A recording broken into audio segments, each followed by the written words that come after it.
It's the morning of Saturday, September 27th, 2025. Calvin Castine, along with my camera lady today, Judy Castine. And we're in the town of Clinton in beautiful downtown Churubusco. We're here for the unveiling of the first of 7 historic markers that will be unveiled today, marking the 1850, 175th anniversary of the first train that came through on the Northern Railroad. I think it went from Rouse's Point to Ogdensburg, but it could have gone from Ogdensburg to Rouse's Point. We're not quite sure. It was connecting the Great Lakes to Lake Champlain and beyond. But we'll hear more of that several times today at the various ceremonies. This marker here is not the one we're talking about. This is a very nice marker. Doesn't say who put it up at the bottom here, but it says Summit Railroad Station. First train passed here in 1850. Last train passed in 1961. Highest point on the railroad, 1,300 feet above Lake Champlain. Station was source of news for the village. So with that, we're going to move on to the spot where we're going to unveil it. But this marker here is important because this is where the tracks actually cross. The spot we're going to will be a little bit from here, about a block away. All right, good morning, Churubusco. We're here, a nice crowd here on this Saturday morning, and the sun is right in our eyes. Jake, this is Jake Helm, who's representing Dan LeClaire. Dan put some work into having all this organized, and unfortunately had a family event, and he wasn't able to make it here today. So we've got representatives from the Woodmen. I think we've just got Steve and Dale Ann Walter here at this particular location from the Woodmen of the World. And I'll let you introduce the members of the town board and other dignitaries. Hi, I'm Jake Helm, Deputy Supervisor. We have the councilman, Dan, I can't think now, Danny McComb, Ken Patnode, Pat LeClaire. We got our Assemblyman Francis Perrier here. Well, don't give him a raise. He's a legislator. Legislator. Hey, I want to get him up there in a hurry. Get him out of town. And we want to thank all you people for coming in here. You can have it back now. Uh-oh. All you firemen, shut your alarms off here. This takes priority. Yeah, we've also got people from the railroad club, the Rutland Railroad Historical Association. That close enough society? All right. So some of them will be traveling along the route with us. Dan worked hard on this. He's contacted me several times, but unfortunately Dan LeClaire can't be here. And we also want to thank, before I forget, Kim Deedham. Those of you who get the Sun newspaper, she's got a great article in this week's newspaper. So if you can find that article, pick it up. We want to welcome all the historians and railroad lovers. And I've got a few brief words, and then we'll move on here. And for those of you traveling along the way, the first 2 pages, you'll hear them 7 times. So the first 2 pages only, though. We are hoping that the 7 markers that we're dedicating today will help us all remember and appreciate our shared heritage and history. We want to thank the Woodmen for their generous contribution of these 7 historic markers: Churubusco, Ellenburg Depot, Altona, Moore's Forks, Moore's, Champlain Village, and Rouse's Point. We're here to commemorate the opening of this railroad that would connect the Great Lakes to Lake Champlain and beyond.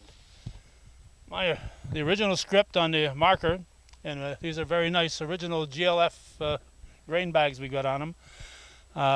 On these historic markers we ordered had the date September 28th, 1850. They now say the autumn of 1850. Fortunately, I caught the apparent error and contacted Catskill Castings within days of the first marker being cast. If I'd waited another week, we'd have the wrong thing written up there. The first railroad company that was incorporated in the state of New York was chartered on April 17th, 1826, under the name of the Mohawk and Hudson Railroad Company. It was constructed 16 to 17 miles from Albany to Schenectady in 1831. According to historian Jim Shaughnessy, the Northern Railroad idea was first suggested in early 1830. 20 years later, here we were. We're here in Churubusco, known as the Summit. the highest point in the Northern Railroad line. As a great philosopher, some of you Churubusco people may know, Calvin Sears once told me, when you're in Busco, you've reached the top. Everywhere else is downhill. So this was the top and still is, right? And when Calvin's talk, I listen. 1 block north of here, you have a beautiful, informative plaque near where the line actually ran through. We're hoping that this marker will encourage more people to head up there and take a look at it and see where the tracks came through in here in Busco. In 1850, we were just 36 years past the end of the War of 1812. Our county was formed on March 7th, 1788, and we were in the very early years of development. There's no doubt that this railroad greatly expedited that development. And with that, I'm going to move it on to the experts. I'll see what order I wrote them down here.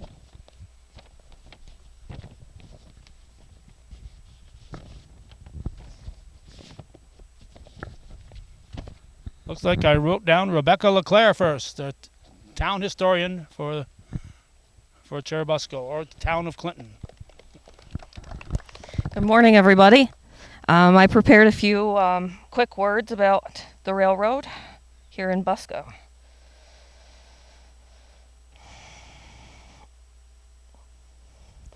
There's much to say about the railroad and how it impacted small towns across Clinton County. I've tried to condense it into a few brief statements for you today. It all started in the fall of 1850 here in Churubusco, and the trains on the Lake Champlain-Ogdensburg Railroad began to roll across the county. In the town of Clinton, like many surrounding small areas, the railroad provided a connection to the nation, and this solidified a network of small businesses in our community. In Churubusco, merchants thrived, the lumber industry boomed, dairy plants shipped butter across the North Country, and potato farmers depended wholeheartedly on the railroad for crop transportation. Many citizens in the town of Clinton spent their entire working lives employed by the Lake Champlain Railroad and later the Rutland Railroad. The railroad made our small town blossom. Everything needed by the consumer was available right in town. There was no need to drive miles for goods and services. It was often a stroll across the street or a few minutes of a ride to Clinton Mills or the Frontier. At the end of the 1950s, a little over a century since it first began, the railroad stopped moving through small towns in the North Country. The impact was quite devastating. It's limited the chances for small businesses and the local dairy industry to thrive. It's made a necessity to drive long distances for goods and services. But despite the challenges of the modern era, today we remember and truly honor the prosperity of our forefathers in Churubusco. We remember that we're on the map because of them and how they harnessed the power of the rails to build a thriving town. Thank you all for being here today. Very nice, Rebecca. Very, very nice. Next, we have a native. Where is she? Where'd she go? She's behind me. I gotta look over my shoulder because she's sneaky. Dan refers to her as Geraldine, but I know her as Jerry Favreau from the Clinton County Historical Association. Right over here, Jerry, right in front of that sign. So the only time I'm called Geraldine is when I come to Churubusco. So for anybody who doesn't know me, my identity in Churubusco is my mother, Evelyn Watson. Longtime resident, very, very community-minded town historian for a number of years until she came down with cancer, and then she turned it over to Diane Legree, who then turned it over to Rebecca. So the history of the town of Clinton is safe and secure. So Churubusco, when I tell people that I'm from the town of Clinton, they often will look at me kind of strange, like, where is that? So when I say Churubusco, everybody knows where Churubusco is. I don't have a lot of memories of the railroad because I was very young, and but I do have a couple. My Aunt Alice Silver, who I reminded Calvin, I think he interviewed her a number of years ago when she was living at senior housing in Chateauguay. And I'm sure she probably shared some railroad stories with him. One of the things that she told me was remembering the hobos. that would come on the train, and they would go to the hotel because my relatives owned the Summit, and which was named because of the highest point on the Rutland, and that they would take them and they would feed them. So that was one of the stories that she shared with me. I have a T-shirt at home that was done a number of years ago that says Churubusco, Crossroads of the World. And I think they were sold at your store, right, Dick? And it truly is. And even though I haven't lived here I left when I was 18, and I've been gone for 60 years, so you do the math. My heart is here. It always will be. I'll always be a Busco girl, and I love this community, and I love coming home. So anyway, thank you, Calvin and the Woodmen, for doing this. This is so special. It puts Churubusco on another map. So thanks for coming today. Oh, sorry. We had two very, very nice donations within the last month. Bob Patnode gave us a telegraph set and an office chair that actually came out of the Churubusco station. And how special is that? And we certainly we thank him for doing that. Dick Soper, who's our railroad person, will make the telegraph part of the railroad exhibit that we have at the museum, and the chair is there in the gallery right now. So please come and see it. You can't sit on it because it's very old, but come and visit us sometime. So thank you, everybody, and thanks, Bob, for your donation. Thank you, Geraldine. I'll call you Geraldine because we're in Churubusco. And Bob must have grabbed those on his last day at work, that chair and other things. All right, next up, we thought we'd have some music. Anybody know a Busco bandit that might want to sing a few songs there?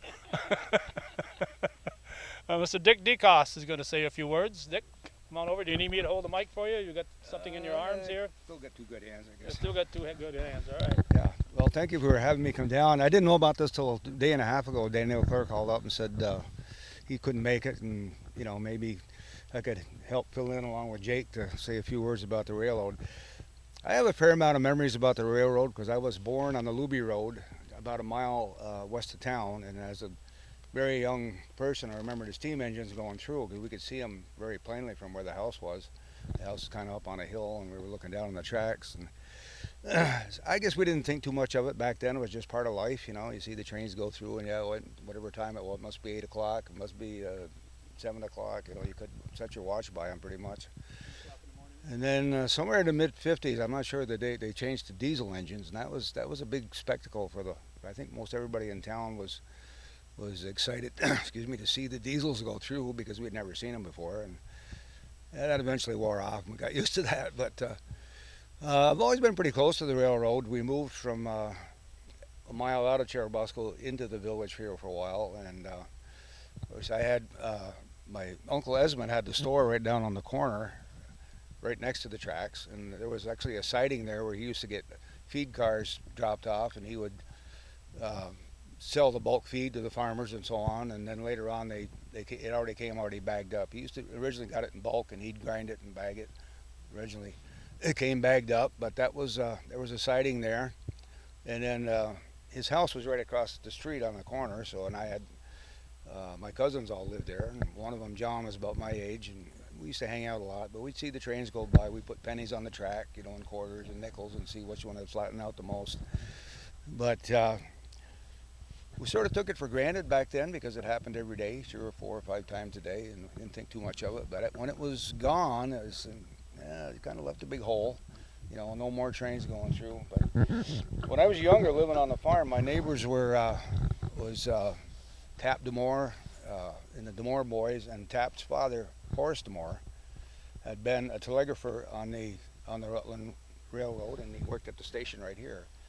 So kicking around his garage, he had this the telegraph sounder, and the kids, I was a little bit older than them, not too much, but I was always interested in electricity and electronics, so the kids were just kind of dragging it around, and we did some horse trading.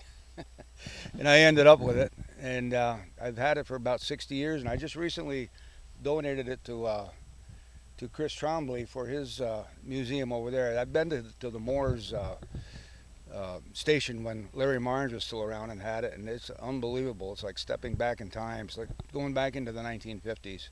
I mean, even the smell of the place is the same as the 1950s, if you can remember that far back. So I've always had a fascination with the railroad and enjoyed things about the railroad. I've got books and so on with pictures of the old Cherubusco station. I do remember the station just barely. I don't remember what year it was torn down, but it was, I'm guessing, probably 58, 59, somewhere in there. Bob would probably know when it was.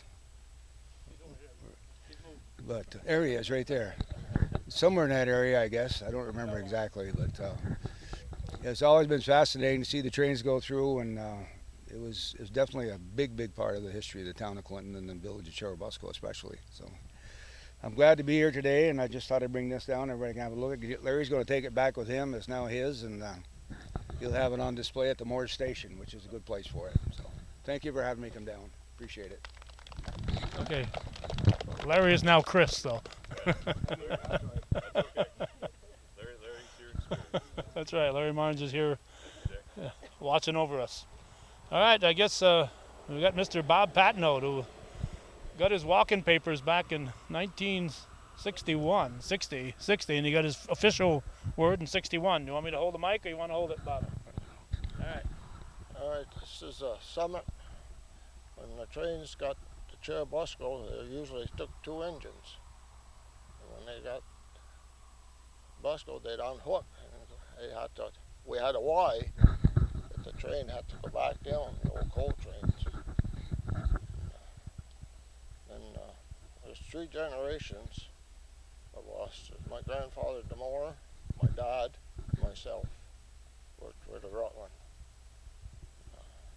1960, I took my exam in Rutland, July 5th, and went to work in Grand Isle, Vermont on the 6th. I worked Grand Isle, Chateauguay, Ellenburg, Chateauguay, Malone, and I was back in Grand Isle when they went on strike. It's 65 years ago, so been around a while. I guess that's about it. About it, and you do have your papers here. Let's read let's read his walking papers here. Of course, trucking was starting to get more popular, and that, I think, helped to lead to the demise of the railroad through here. All right, it says, Mr. Robert J. Patnaud, Cherubusco, New York, March 17th, St. Patrick's Day, 1961. Dear sir, effective Monday, March 20th, 1961, you are furloughed as a telegrapher and agent telegrapher on the Rutland Railroad. It is understood that you will retain your seniority on the telegrapher's roster during the period you are furloughed. Also, it will not be necessary for you to protect the telegrapher's spare list. You will not be recalled to service until such time that is sufficient work to justify it. And that is H.J. Nichols. Yeah. So. Signed it. Yeah, H.J. Nichols signed it, and Stanley Mitchell, local chairman. He was probably Was he from? Was Champlain. Yeah, he was Isle of Mott, I believe, right? Yeah. He lived in Isle of Mott. Yeah, I graduated with his daughter, Diane. Oh, yeah. So, all right. So, okay. All right. What's that?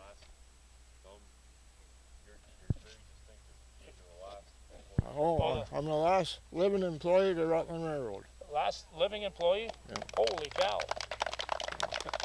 I've been around a while. Let's hope when we come back in 10 years you can still say that. I don't know if I'll be here in 10 years or not. We'll see. We're coming back. You'd better be here, Bob. All right, we don't want to slight anybody here. Is there anybody else here who'd like to say just a couple of words? Somebody that I see any hands? I don't see any hands here. Am I missing anybody? Let me know. Okay, so with that, Jake, I think we'll let you grab this side. We got Dale Ann Walter and Steve Walter representing. You want to get your board members up here behind you? Get behind the... Dick Castine, you give us a drum roll here. And all right, so just pull it off sideways if you could. Ready? Yep. Don't rip my bags. All right. There we go. It says the summit. The Northern Railroad was completed in the year 1850. The first train ran over the entire line, Ogdensburg to Rouse's Point, in the autumn. And I was limited as to the number of characters we can put there, so I might have repeated 1885 if I could have, but there wasn't enough words there. So 2025, a Woodman Life, Chapter 462. So with that, I think we want to thank everybody for coming. Don't take those bags home with you, folks. Those are not souvenirs. And I want to thank Judy for running the camera, and we're on our way to Ellenberg Depot, and you're all welcome to come along.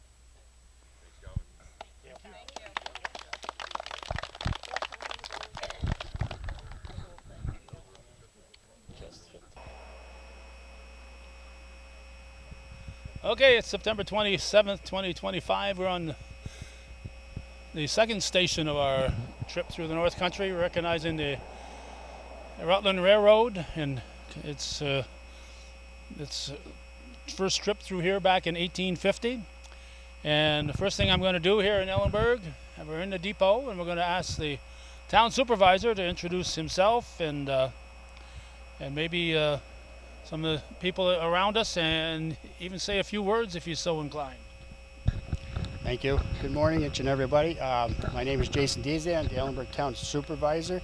I have with me today as one of the council members Neil Trombley, my historian Joan Hobbs, our legislator Mr.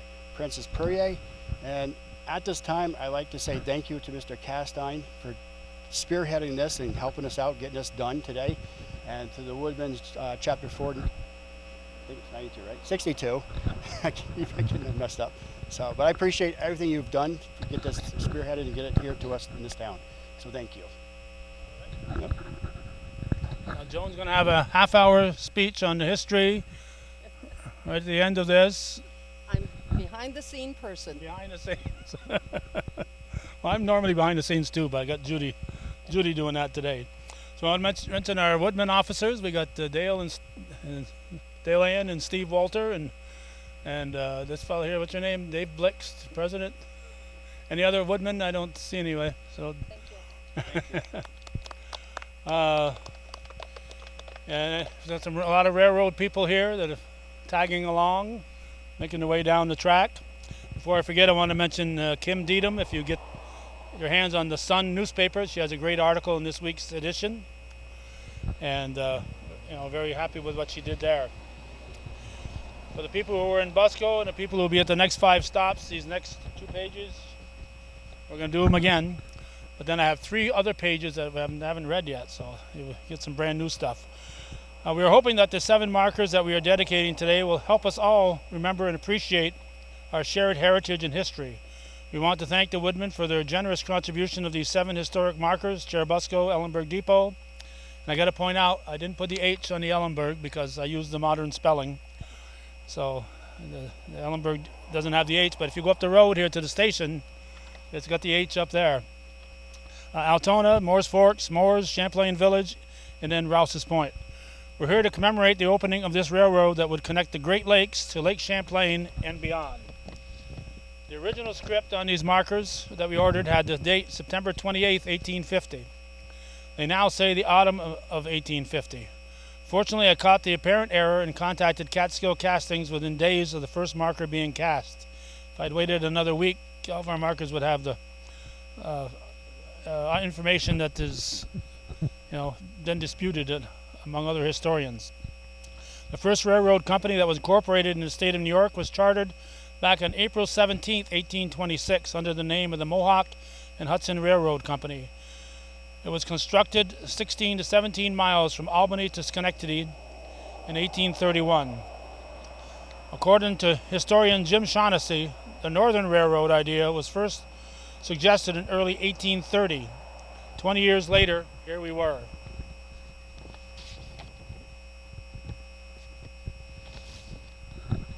Now the different part from what I read in Busco. In Geography and History of Clinton County, New York, H.K. Averill Jr. in 1885 wrote about the Northern Railroad. And of course the Northern Railroad has several names. The Northern Railroad initially, then the Ogdensburg and Lake Champlain, commonly referred to as ONLC, And then lastly, the Rutland Railroad. It was built in 1850. He said the first train ran over the entire road on the 28th of September that year. So that's where I got the information that I would put on the initial request for the markers, was that it would be 28th of September. And that's why today's date was chosen, since tomorrow would be the 175th anniversary. However, because his book was titled History of Clinton County, I'm going to assume that Averill knew the following and was only referring to Clinton County, not the entire line. In reading the 1881 publication, History of Clinton and Franklin Counties, by Dwayne Hamilton Hurd, regarding the Northern Railroad, and referring to its route coming from Rouse's Point, he says, it was opened to Centreville, Moore's Forks, in the fall of 1848. In 1849 to Ellenburg, in June 1850 to Chateauguay, and October 1st to Malone. During the same month it was completed.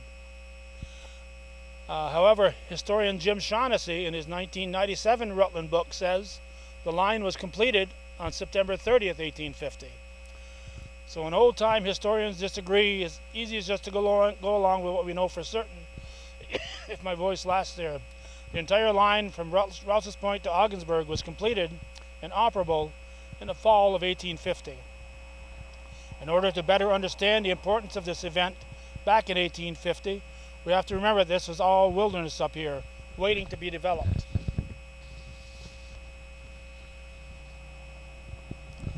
We all know that farming has always been a big part of Ellenburg life. And the coming of the railroad helped enhance that life.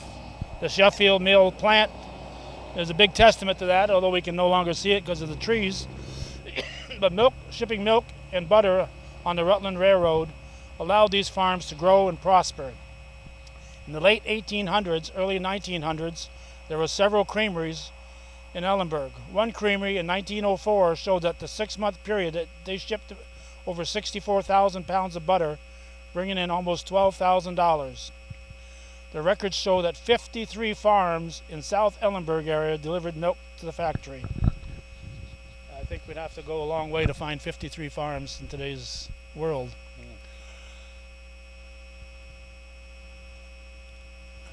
Okay, and also shipped goods in and out. And R.W. Nimke's series of books on the Rutland, Volume 6, Part 1, O&LC, some incoming carloads from 1956. Carpenter and Adams brought in 102 carloads of feed, fertilizer, and coal. S.L. Drown, 45 carloads of feed. GLF, which provided the bags for us today, 91 carloads of feed and fertilizer. And VVA Chevrolet, 26 carloads of automobiles. So the farms and the whole community relied heavily on the railroad. And around late 50s, early 60s, the truckers were getting more of the business, and I think that helped lead to the demise of the Rutland. Now we got Bob Patnote here. Bob, I think now he is the last, he claims, the last living employee of the Rutland Railroad. The last living employee. And you worked right up here, just up the road? I worked at Ellenburg here. You know, I started in Grand Isle, Vermont. I went to Ellenburg for vacation. McAllister was the agent up here. Then I worked in Chateauguay, Malone. And I was back in Grand Isle and they went on strike. That's back in 1960. So, my short career, 3 months. Yeah. But I'm the last living employee of the Rutland Railroad right now. 65 years ago I worked.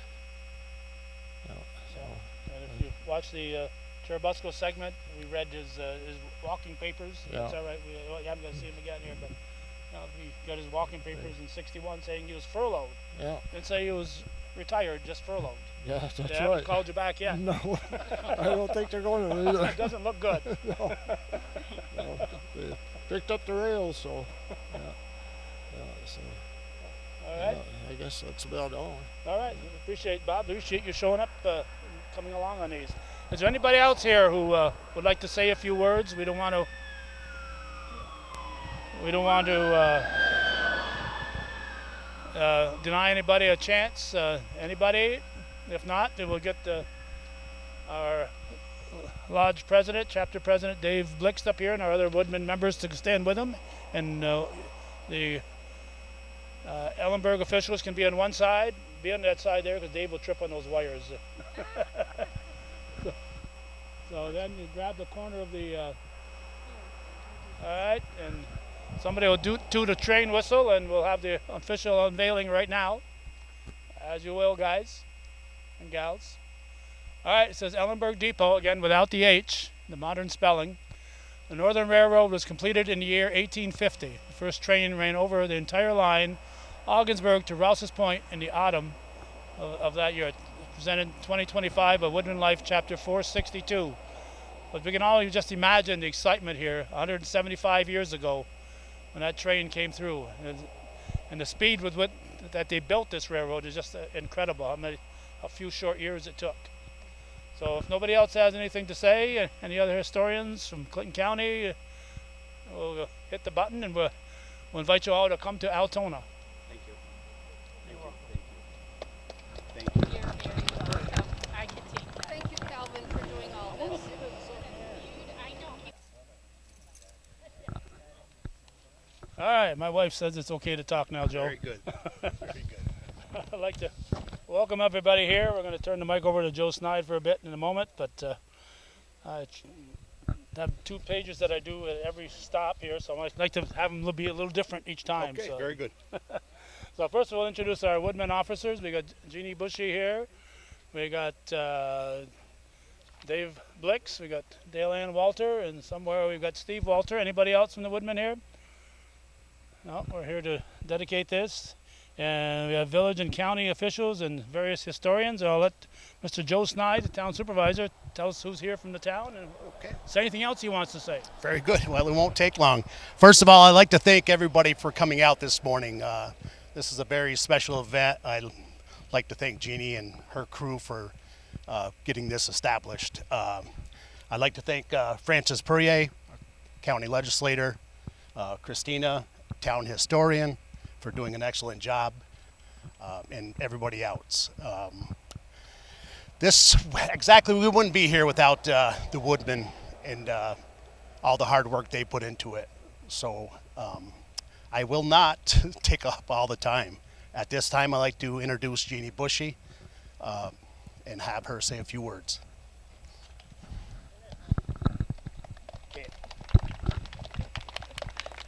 Hi. I just welcome, and I'm so glad to see this, a great turnout. Thank you to our town board members, Kevin Giro, Joe Snide.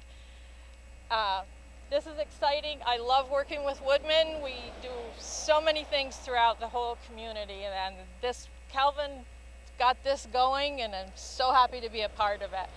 And again, thank you for being here. Jerry Spinner for bringing his replica, Fred Barcombe for bringing all of his memorabilia and the stories he's got to tell us, Marie Bolris, Christina's put a lot of work into this, and it's a beautiful day. Just hope you enjoy all of the dedications throughout the county. Is it always this warm in Altona? My gosh. It's September 27th, and we're starting to melt here. Before I go too far, I want to thank, if you get the Sun newspaper, the weekly Sun newspaper, there's a very nice article by Kim Deedham in there today, and yesterday's paper came, and so if you get a chance to pick up the Sun, there's a very nice article about this whole event. We're hoping that the 7 markers that we are dedicating today will help us all to remember and appreciate our shared heritage and history. We want to thank the Woodmen, of course, for their generous contribution of these 7 historic markers: Churubusco, Ellenburg Depot, Altona, Moores Forks, Moores, Champlain Village, and Rouse's Point. We're here to commemorate the opening of this railroad that will connect the Great Lakes to Lake Champlain and beyond. The original script on these historic markers that we ordered had the date September 28th, 1850, 175 years ago. So that's what we're commemorating today, is the 175th anniversary. They now say autumn of 1850. Fortunately, I caught the apparent error and contacted Catskill Castings within days of the first marker being cast. The first railroad company that was in the state of New York was chartered on April 17, 1826, under the name of the Mohawk and Hudson Railroad Company. It was constructed 16 to 17 miles from Albany to Schenectady. I say 16 to 17 because one historian says 16, another one says 17. I'm not going to go out and walk it to verify either one of them. According to historian Jim Shaughnessy, the Northern Railroad idea was first suggested in early 1830. 20 years later, here we were. In 1850, as probably many of you, if not all of you know, there was no town of Altona. It was incorporated in 1857 and came off of Shazy. The 1856 map that I've looked at says Aaronsburg was a hamlet in this general area right here. Over the years, the town of Altona was busy with railroads, with creameries in Forest, Irona, and Altona. I'm guessing that a lot of blueberries also made their way from here to Boston in the 1900s via the railroad. The idea of the Northern Railroad was to connect the Great Lakes to Lake Champlain.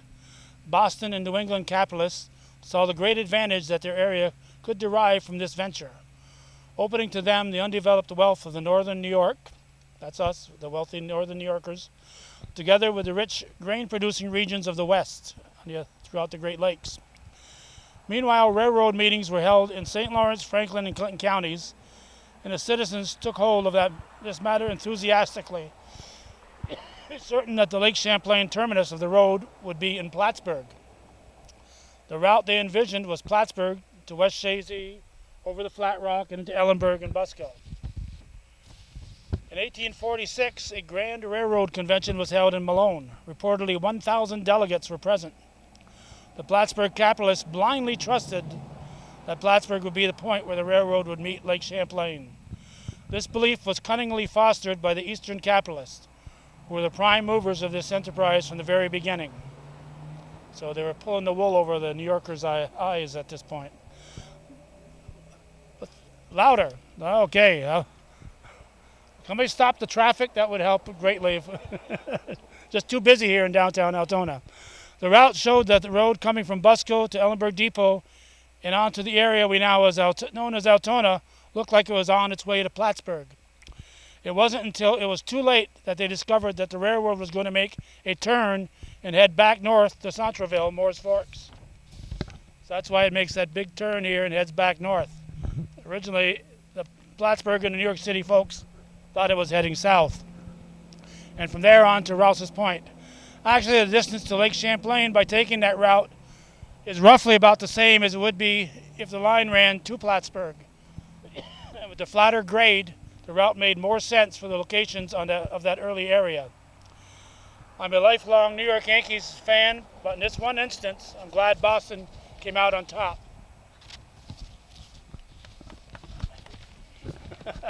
Sounds like a Boston fan over there. So with that, I know Jeannie said a few words. Your historian Christina Parker is going to say something. Gerald Spinner, I don't know if you're going to speak, Jerry, but Jerry's got that display here. And Fred Barcombe, a neighbor here, is going to talk after Christina. So I can stand by the sign if you do what we always do and hold the mic for me. I'll hold the mic for you. Calvin and I have done this a few times, Yes, so we have. let's see if he's pro today. Well, we go back. We go back to my Battle of Plattsburgh days. The maple syrup days. Yeah. Thank you all for coming today. I'm Christina Parker. I'm the town historian. So thank you. This is a wonderful turnout. And thank you very much to Calvin Castine and all the Woodman Life, Chapter 462, for envisioning and really supporting this commemoration. As we stand here today, we're standing in the corner of Station Street, and I just want to take a moment to say how we all got here. We all arrived pretty much in our cars, separate cars. I did see people walk from the across the lawns here. Some of us probably had to use our smartphones to even get here. You know, check your navigation. How many of us gave a thought to the distance we would travel today as we followed the rail? So I'm not sure that we all standing here can truly appreciate what it would have felt like for the people of 1850 to have the rail line open here. Before Altona was even chartered as a town, the railroad made the area accessible. In a time when transportation was predominantly by foot, by horse, or by water, rail was revolutionary. Revolutionary in speed, distance, and the ability to transport. The world was instantly smaller and faster than ever before when this railroad opened. Since the arrival of rail actually predates the formation of the town of Altona by about 7 years, the rail stop here, as Calvin mentioned, was first simply called the Sand Pit, then later Aaronsburg before settling on the depot of Altona. Let the words of former Altona resident Robert Ray transport us back in time when locomotion was king. Let me quote him. I shall never forget the time I saw the first railroad train which made the run over the Great Northern Railroad. I was a young barefoot lad on my way to Moore's. When I reached the crossing at that small village, I looked to my left and saw coming from Moore's Forks with great speed a noisy, whistling monster with a great cloud of black smoke curling from its stack. I was certain it was some kind of demon which dropped from the outer world and had come to destroy me and all my people. Terror seized me. I turned and ran with all my might back to my home about a mile away. It took Robert's poor parents quite some time to calm him down. So I'm not really sure we can all relate to that experience. So I want to just mention briefly why we're all standing here today with this wonderful commemoration sign, looking at a replica of a train station instead of the real thing. In the 1950s, the Rutland Railway closed the depot here due to lack of foot traffic and the use of the automobile. The last agent, Mike McAllister, bought the station with the intention of moving it to his own property across the tracks.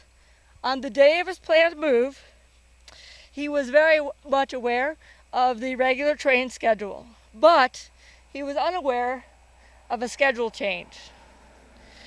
Quote, as they swung around the curve at Altona, there was the end of the station sitting in the middle of the main line. The oncoming train that hit the station, causing great damage to both engine and the depot. With the debris going through the cab of the train windows, the crew escaped injury by laying on the floor. With that, the story of rail in Altona came to a rather dramatic end. So today we are here to recall not the end, but the beginnings. I hope that each of you have a chance to explore each stop along the railroad today as we remember a time when rail was vital in the North Country, probably more vital than we can even realize today. Thank you very much. For a while there, I thought she was reading a Stephen King novel there.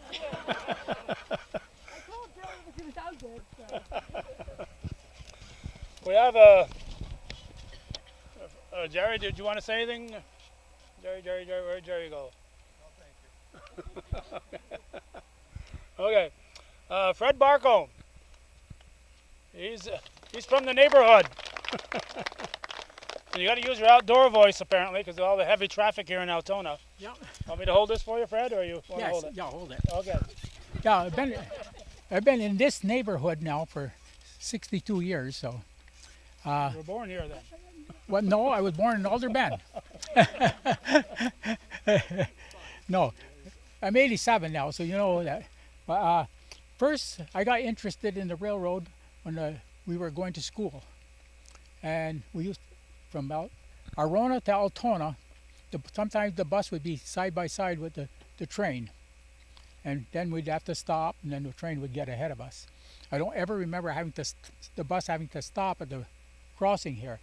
I remember one morning, look out, and there's the front end of the engine sticking out of the station. Now, the station wasn't totally really gone because part of that station was used to build a barn behind the house. So that's still there.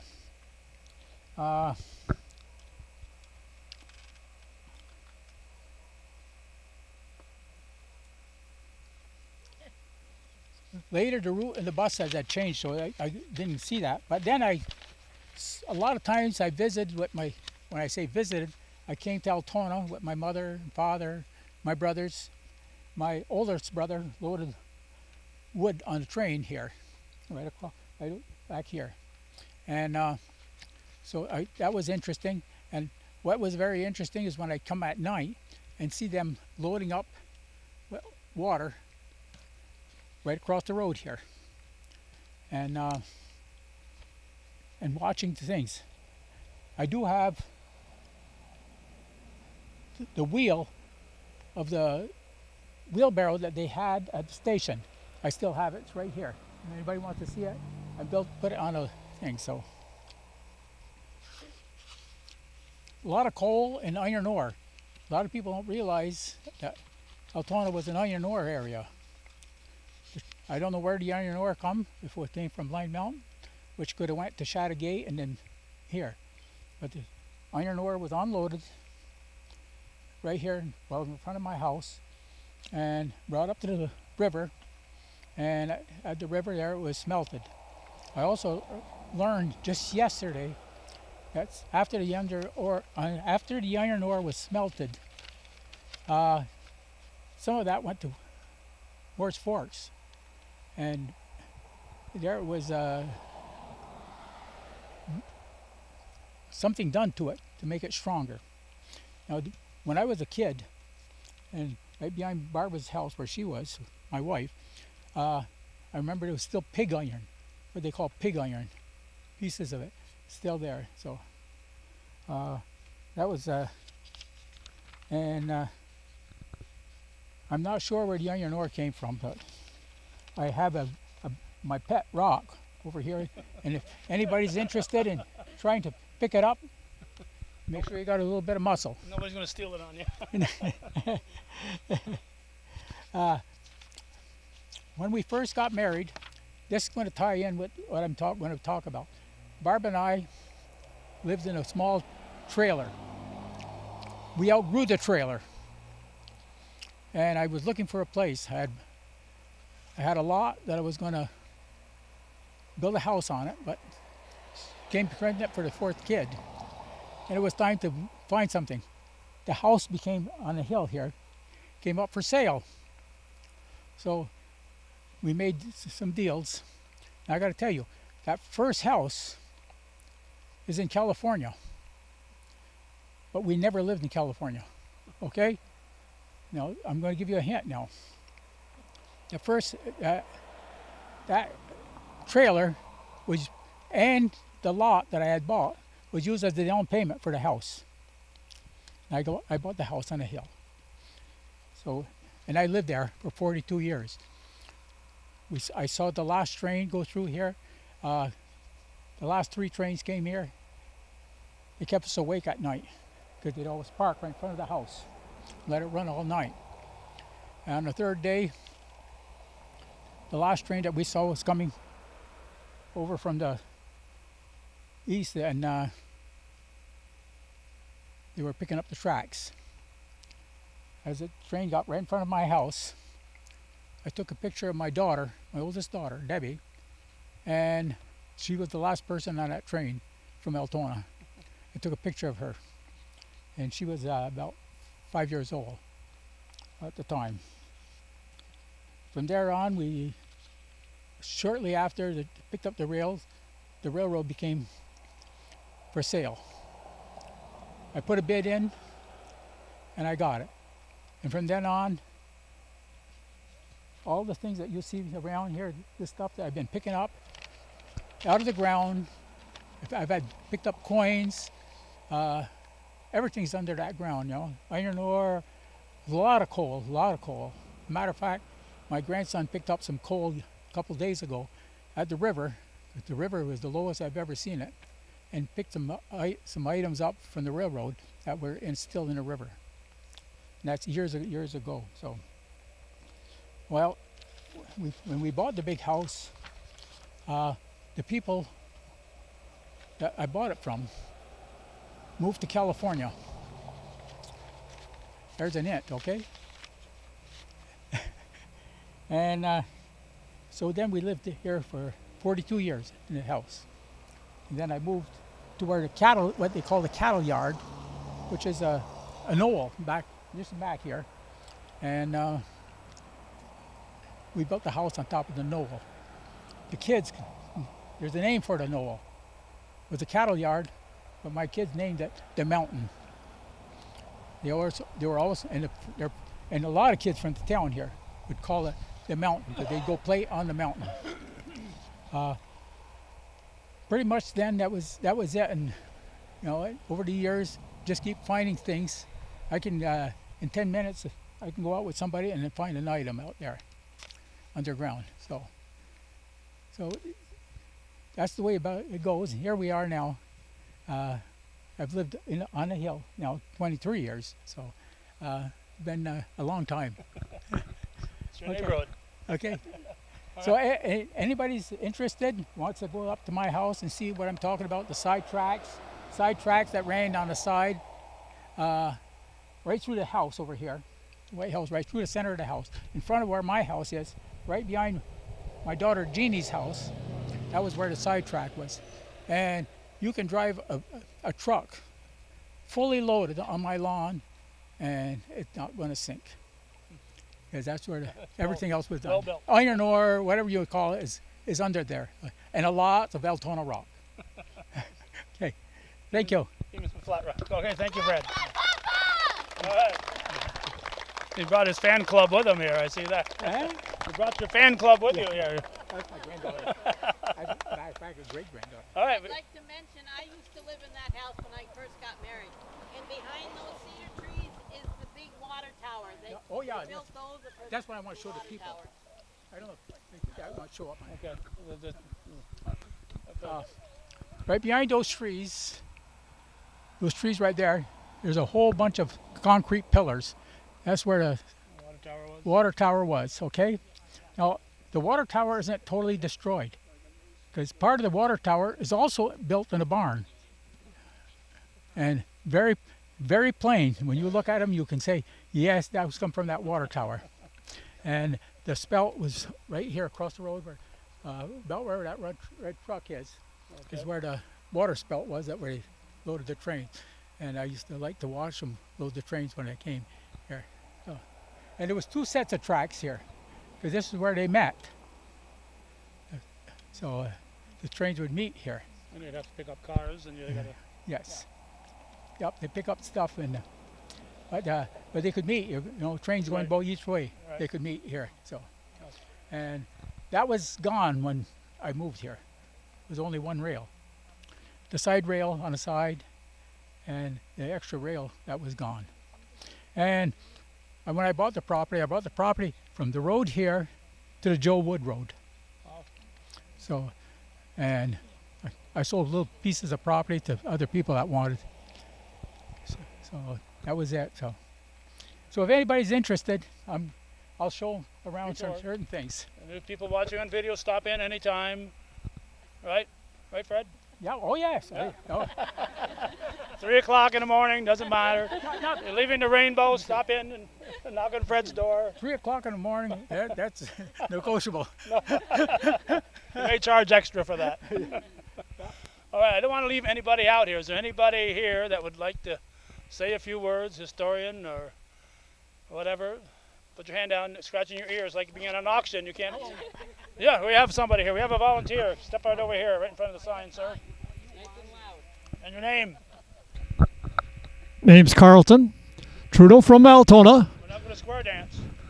Well, yes. Not until Tuesday. Okay. Okay. But anyway, back in a little while ago, when I was probably about 5 years old, and between 5 and 8, my mother at just the other side of town here would want to send some of her mail, so I was allowed to come down to put the mail into some, because right about 150 feet from here was where the town hall was, the town thing for the where the things, post office, that's the word. Okay, so she told me, and it's almost like you make sure you do it, that when you got to the to the right, you stop and look both ways before you cross that path. And I always learned that. So I was probably about 8 years old at the time, so she trusted me that much, but I never heard it every day that she wanted me down. She had to let me know that I had to stop and look both ways before I crossed the thing. Okay. It's a good habit to get into. Oh, there's more. For those that are interested, my brother lived right next to me. So he was just below the hill out there, and he came down when they were tearing this thing apart, and he got a whole bunch of those loads. So if you want to see some of the things that the trains traveled on, you'll see that right as you go across down here, and you'll see the wall that he made to play his position to the people next to him. Okay, so if you want to see what they had for things in there, you'll see all this, about 150 feet of some of the things he got here when they were tearing the things all apart. Okay, so it's right at the head of the hill here before you go out. All right, thank you, Carlton. Anybody else? Going once, going twice. Oh, sorry, you already talked. No, one more word. I want to thank Debbie Deal for offering her yard for us today, so really appreciate it. And following this, we do have refreshments back there. Okay. And when Fred was talking, it reminded way back when we started this with Dick DeCoste, he talked about putting coins on the railroad tracks and flattening them. They must have been rich up in Busco. I didn't mention it there, but he put quarters on there. We never put more than a penny on. Well, Dick DeCoste had bucks back then, I guess, so he'd put quarters on and let them flatten them those. So we're going to have the unveiling right now, the moment we've all been waiting for. Dave Blix is going to come over, and Daylan is going to come with him, and Jeannie, you're on both sides of the thing here. And Joe, we need people from the town. Any town officials want to do it? We got a pen, pull out this way. Yeah. All right. There we go. Altona. The Northern Railroad was completed in the year 1850. The first train ran over the entire line, Ogdensburg to Rouse's Point, in the autumn. Presented in 2025 by Woodman Life, Chapter 462. It's really Castine really does a beautiful job, so they really look nice. So that's going to wrap it up. We appreciate everybody showing up. A beautiful turnout here. Thank you.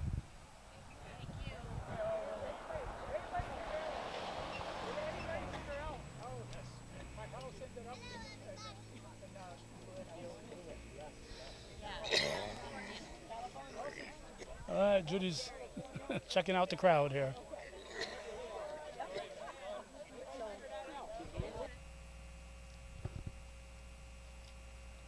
All right, for those of you viewing at home, we're trying to get our angle here and trying to get the sign in a little bit and our speakers and this huge crowd that's gathered here. We're in beautiful downtown Moores Forks at a place called T&L Septic. But at one time, it was the Moores Forks Station. And we have representing the town of Moores, Don Pears. Any other people here you want to introduce, Don? Vic Brassard, who's our historian and beautification committee head, jack of all trades. She's partly responsible for some of this, and I'd like to thank her for that. And I'd actually like to point out the beautiful job Tom did on the old station, which it's amazing. It's beautiful. So Liz is saying, me too. And, well, yeah, you too. Yeah, and Calvin. No, her. She's saying me too. And Liz. And Liz. I'm sorry. Sorry. Sorry, I forgot you. Just don't forget me at mealtime. That's right. Is there anything you want to say, sir? I really wasn't prepared to say anything. You guys just kind of snagged me up here. So, but no, I'd just like to say it's a wonderful thing that we're recognizing these old railroad stations, which were I think someone put it on Facebook, the original rooftop highway of the North Country. So I think it's well worth noting. That's right. Okay. All right, I'll give it to Vicky because once I, well, yeah, she will. But once I give it to Vicky, I probably won't get the mic back. Yeah, no, you won't. So I gotta say a few words first here. I want to recognize the longtime town supervisor behind you there, Jack Dragoon is here. He saw where the camera was and he wanted to line up with the camera.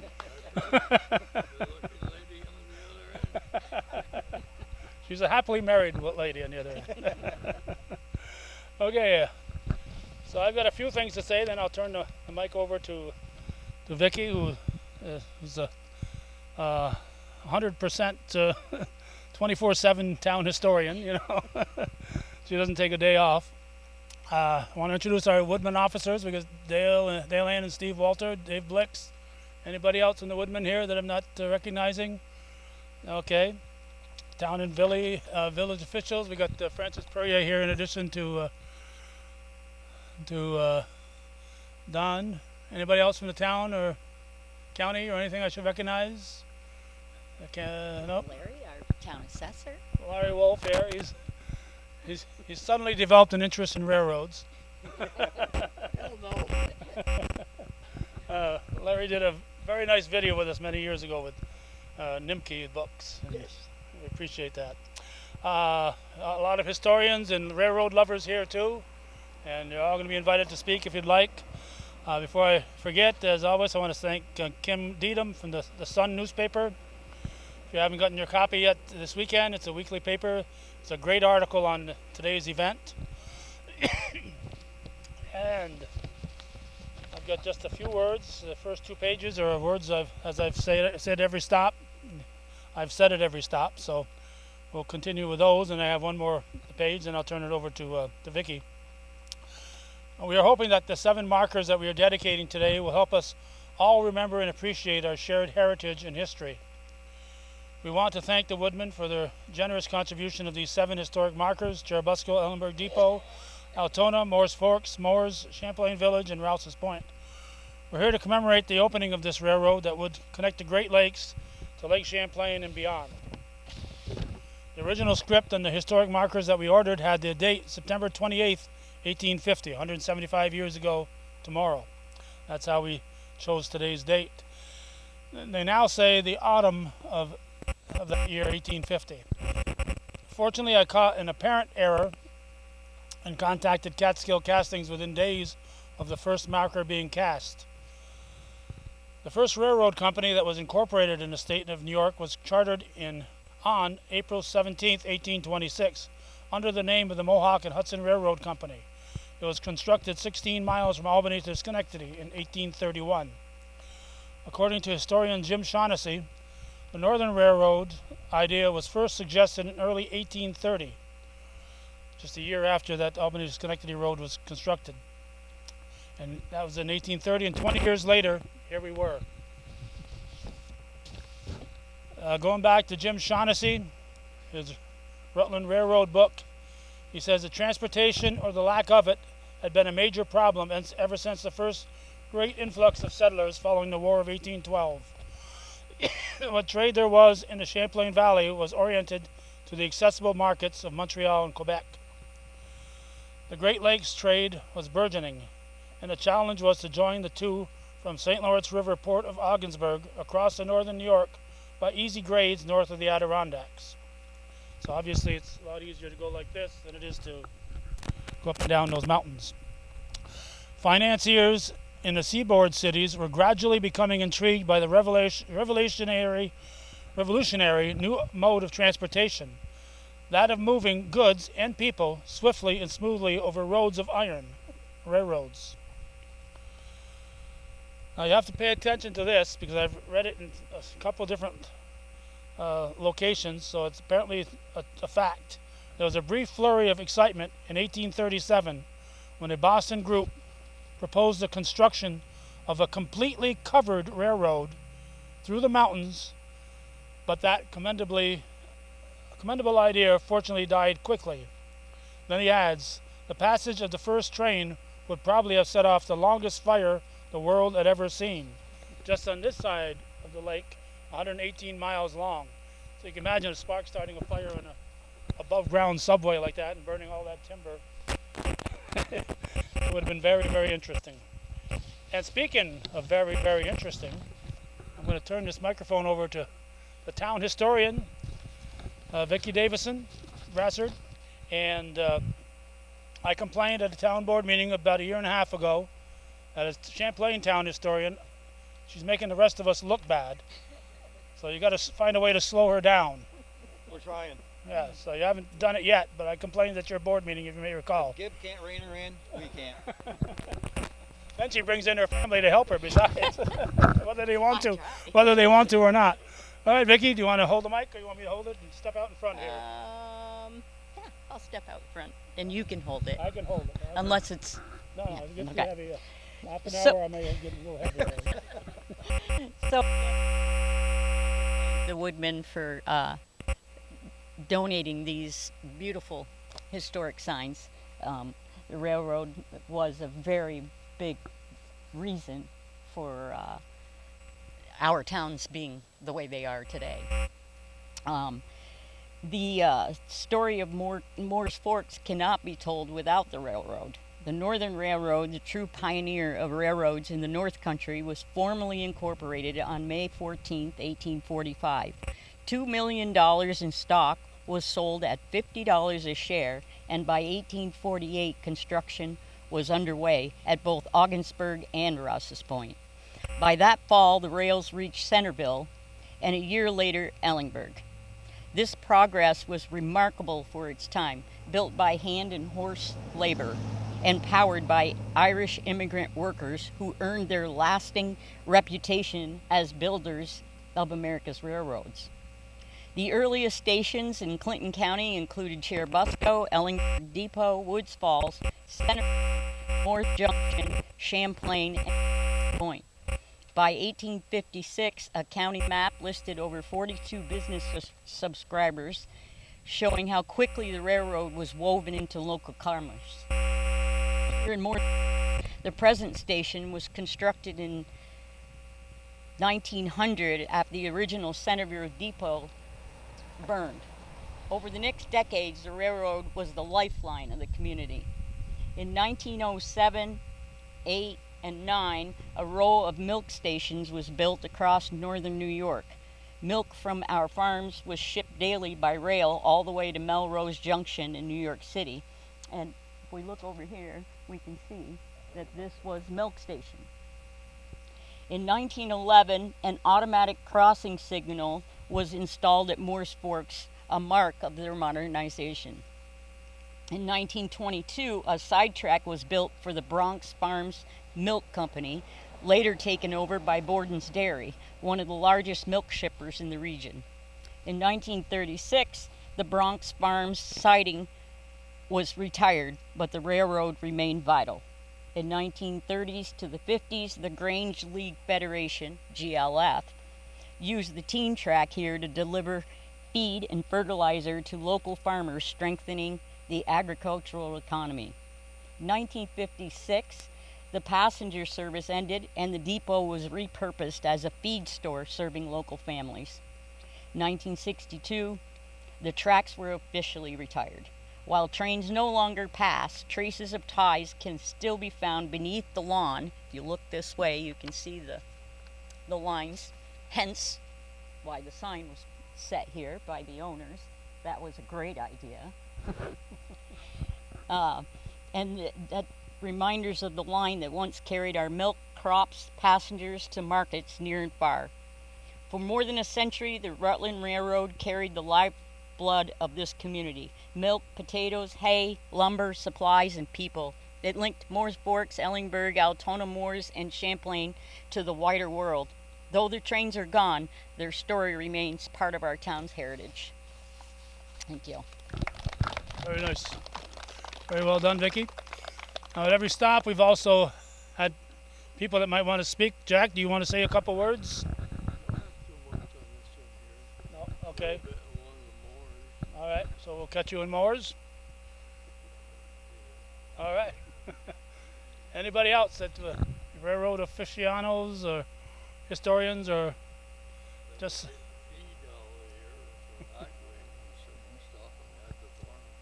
Yeah, I got the... This was their feed supply right here. All right, so Judy, keep the camera rolling and get an angle here so we can get these two officials and some representatives from the Woodmen to do the great unveiling. That's what you pay $1 for. Judy will be later.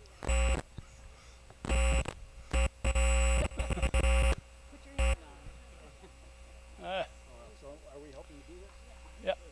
There's the great unveiling. There we go. All right. I've heard the word Centerville today, but I say Centreville because it's got that RE instead of ER. I think it was like mid-50s that changed to Moore's Forks. We think. We still haven't tracked that down. So Centreville, the Northern Railroad, was completed in the year 1850, 175 years ago. First train ran over the entire line, Ogdensburg to Rouse's Point, in the autumn of 1850. 2025, Woodmen of the World, Life Chapter 462. Thank you all for coming, and Chris has invited us over to the tracks, in fact.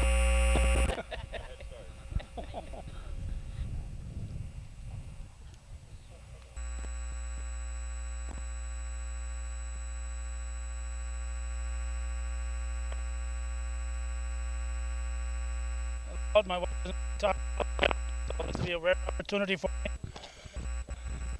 We're here on September 27th, 2025. We got people all the way from Champlain.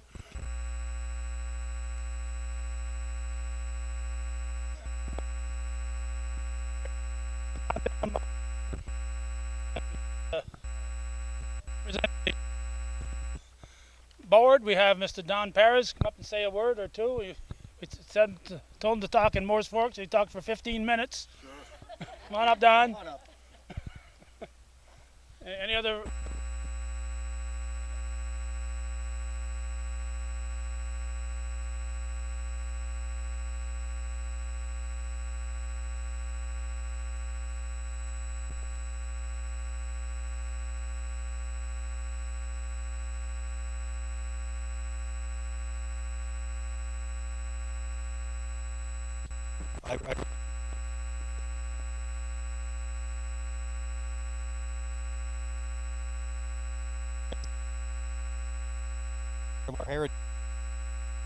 What we've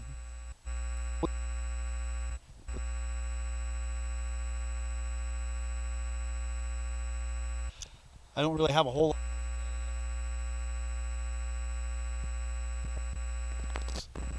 for doing all this. See, when they started plotting, that's it. That's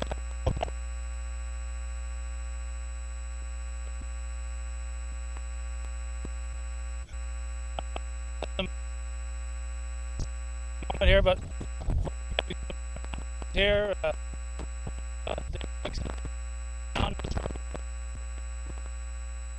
we got Steve and Dale Ann Walter, and is that it for Woodmen officers that are here? Looks like it. People lovers. Thank Kim D.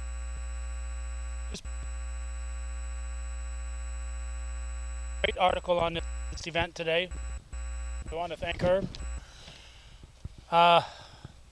And we are hoping that these 7 markers that we're dedicating today will help us all remember and appreciate our shared heritage and history.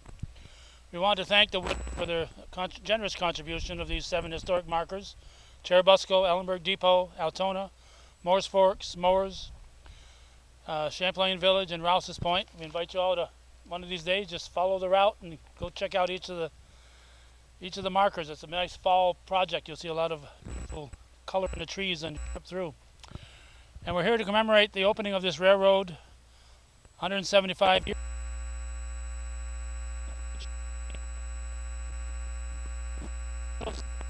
These historic date, September 28th, 50.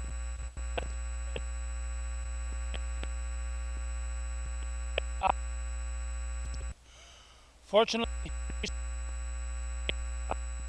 apparent error tried to catch of the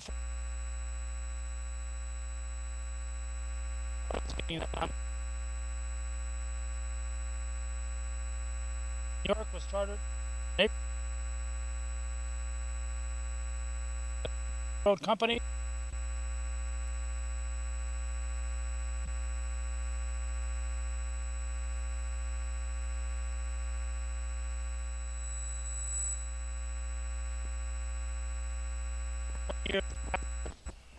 It was first suggested. So it didn't take long, and it took a lot of hard work to get this developed here. So I know Vicki Davison Brasser is going to talk. I don't know if Jack Dragoon is going to say a few words or not. If you will, you'll have to come up here, Jack. Well, I'll bring the mic as close as I can to you. I set up the yellow and used to put quarters in the truck.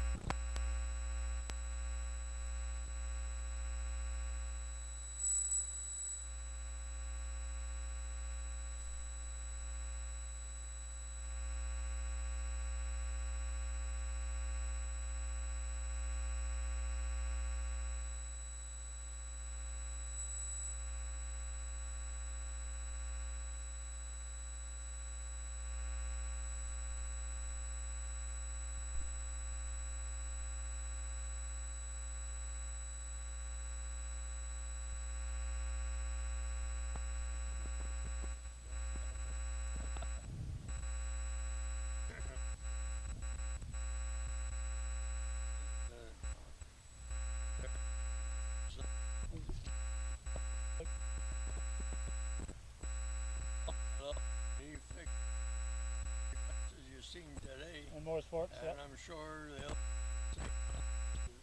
better to see something growing as to let it go down. So that's about all. All right. Thank you, Mr. Jack Dragoon.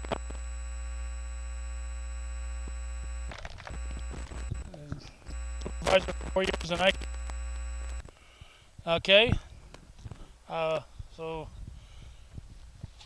I guess we'll go to Vicki first, because once Chris talks, it's all going to be said. So, Vicki, you're going to talk, and I think you're going to introduce someone besides, right? Yes. Yes. You want me to hold it? Yes. Okay, I'll hold it. Because I'll mess that up. You'll mess it up. All right.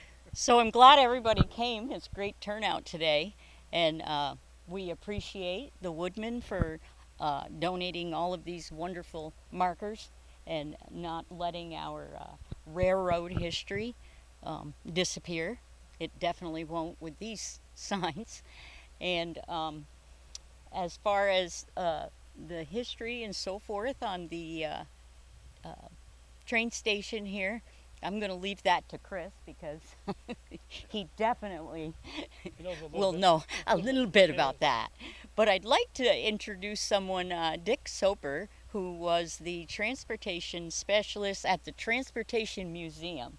And I think it would be great to hear a little bit of what he would like to add today. And again, thank you everybody for coming.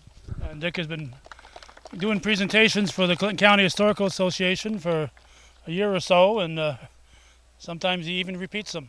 Sometimes, yes. You want to hold it? Yep. I want to thank everyone for coming. I also want to especially thank Larry Barnes and Chris for preserving this. If you ever saw pictures of what it became after 100 or so years of neglect, there are very few places as totally authentic as this one is. And one of the things I've done when I'm a board member of the Clinton County Historical Association, and one thing I've done is I had a series of 5 talks about the Northern Railroad, the Rouse's Point station, this station, then we went up to Lion Mountain, and then also the Plattsburgh station. So what I have promised to do for Vicki, I'm going to be giving a talk. It'll be coming up probably here in a couple of weeks at the library near the fire station. And I will bring you photographs and drawings and a talk about this, primarily this station, and all about the Northern Railroad. So we've yet to come up with a date and so on, but that's what I plan on doing. So if you want to really dig into the history and look and see photographs that were they're photographed with pen and ink drawings all over the place, and it said this was here and this was here. Oh, that's history. That's the way history was done. So if you get a chance, come on to this. Vicki will be posting it, and I'd be more than happy, and I can answer questions for you too. Thank you very much. All right, many of those videos are available on our YouTube channel, the Hometown Cable. So now, the moment we've all been waiting for. Mr. Chris Trombley. I'm not running for legislator, so that's good. Yeah. Okay, good. All right. Well, first of all, I want to thank all the family and friends that came today. Really appreciate it. Over the last, so we started the summertime. Mary and I got together and said, well, we're either going to paint the station or paint the caboose, and we'll take the easy one. We restored the caboose, and that's not what this is about, but that ended up being the hard one. I wish everybody, I'm going to give everybody a paintbrush before you leave to go to Champlain. Help us paint that station real quick. This is going to work out great. But again, thanks for everybody for coming. I could talk all day about the history here. A lot of people don't know that the Delaware and Hudson, of course, came up through the village of Moores at the time.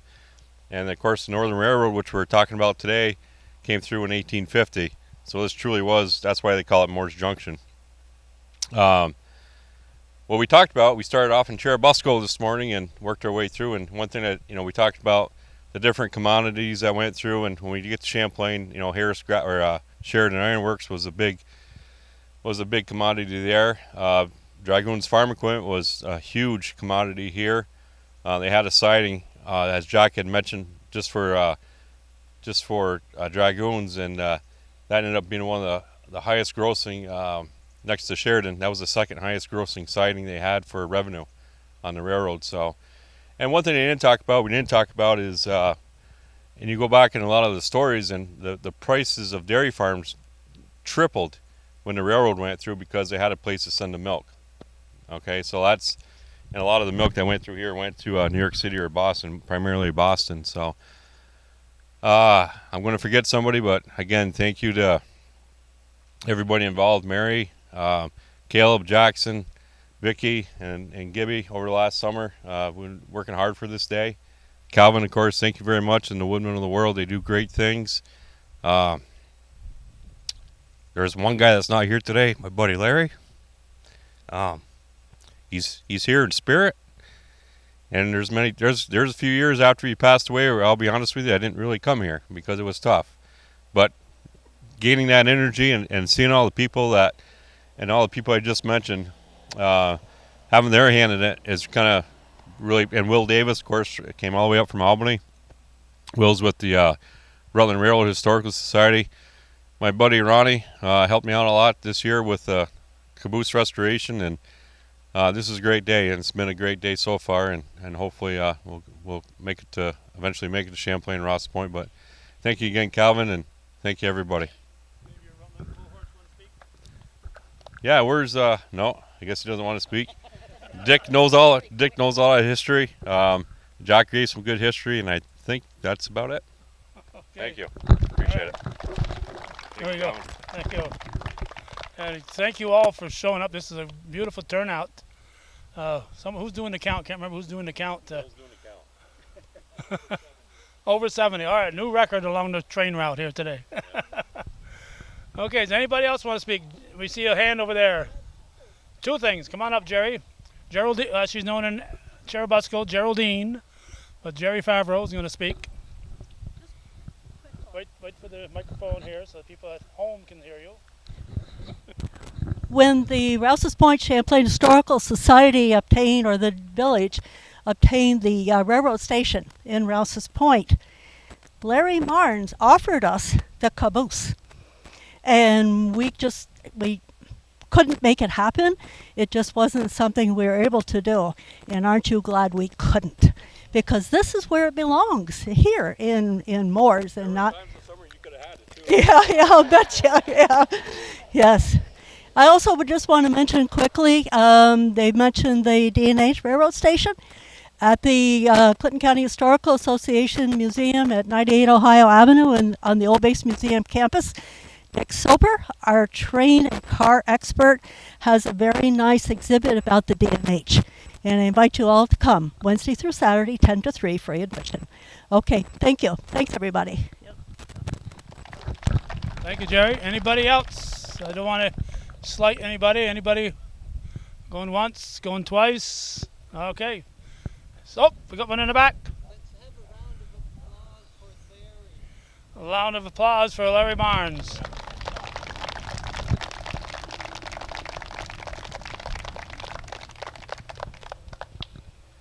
Okay, well done. Anything else? Okay, with that, we'll have the unveiling. I'll have a couple of Woodman members to come up, please. And we'll get the owner and some of the town people here to pull off this side, and the Woodman. We got Dale Ann Walter and David Blix are going to pull it off. And Vicky's eyeing my GLF bags, but she's not getting them.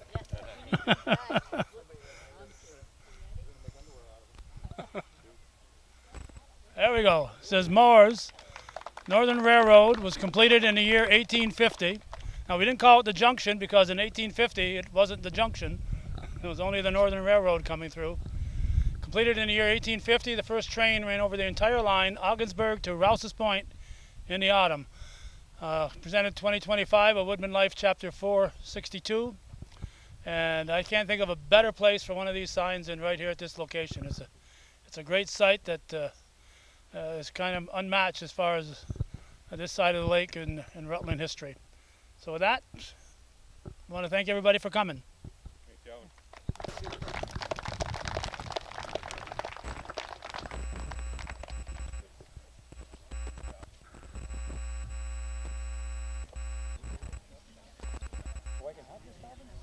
No. No. Will Davis. I'm first in line. Where'd the other one go? Oh, where'd that? I think it's Oh. I'll put that in your car for Oh, you. thank you. I'm the bag. Just hit the...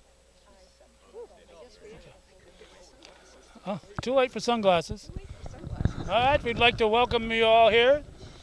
Judy won't turn the camera, but we've got, I'd estimate, 300 so, Janet? Oh yeah, I'd say it's at least 300. 300 people here today. That street is filled with people. We're in the village of Champlain, our 6th stop on our 7th stop journey through the North Country on this September 27th, 2025, marking the 175th anniversary year of the train coming through here, the Rutland, later known as originally known as the Northern Railroad, then the ONLC, the Ogdensburg and Lake Champlain, and then finally the Rutland when it closed. So these are 7 markers. This is the 6th one we've been at the Woodman bought this year. I know we had some Woodman officers here. We got who we got there? Dave Blix is here. Anybody else? That's it, Dave? All right, we got our president here. That's all that matters. So we got lost between Moore's and Champlain. You can sometimes get lost. So we got Dave Blix is here. We got town and village officials. We'll let Janet McFedridge, the mayor, introduce them. We got historians and railroad lovers. Some of them have been following us right from the get-go at Cherubusco. And I don't know about you guys, but I think the day has moved quickly. It just doesn't. Everything is just moving quickly. It doesn't seem like a long day. It's been great. And I want to, at each stop, mention Kim Deedham. If you get the Sun newspaper, the weekly newspaper, she's got a great article in there today, yesterday's paper, about this journey we're taking today. So before I hand it over to Janet, I got to say a few words here that I've said at every stop. We are hoping that the 7 markers that we are dedicating today will help us all remember and appreciate our shared heritage and history. We want to thank the Woodmen for their generous contribution of these 7 historic markers: Cherubusco, Ellenburg Depot, Altona, Moore's Forks, Moore's, Village of Champlain, and the Village of Rouse's Point. And as we've mentioned along the way, people along the way, if you want something to do on a nice autumn day, go from town to town and take in all the markers. It'd be a beautiful time of the year to do that.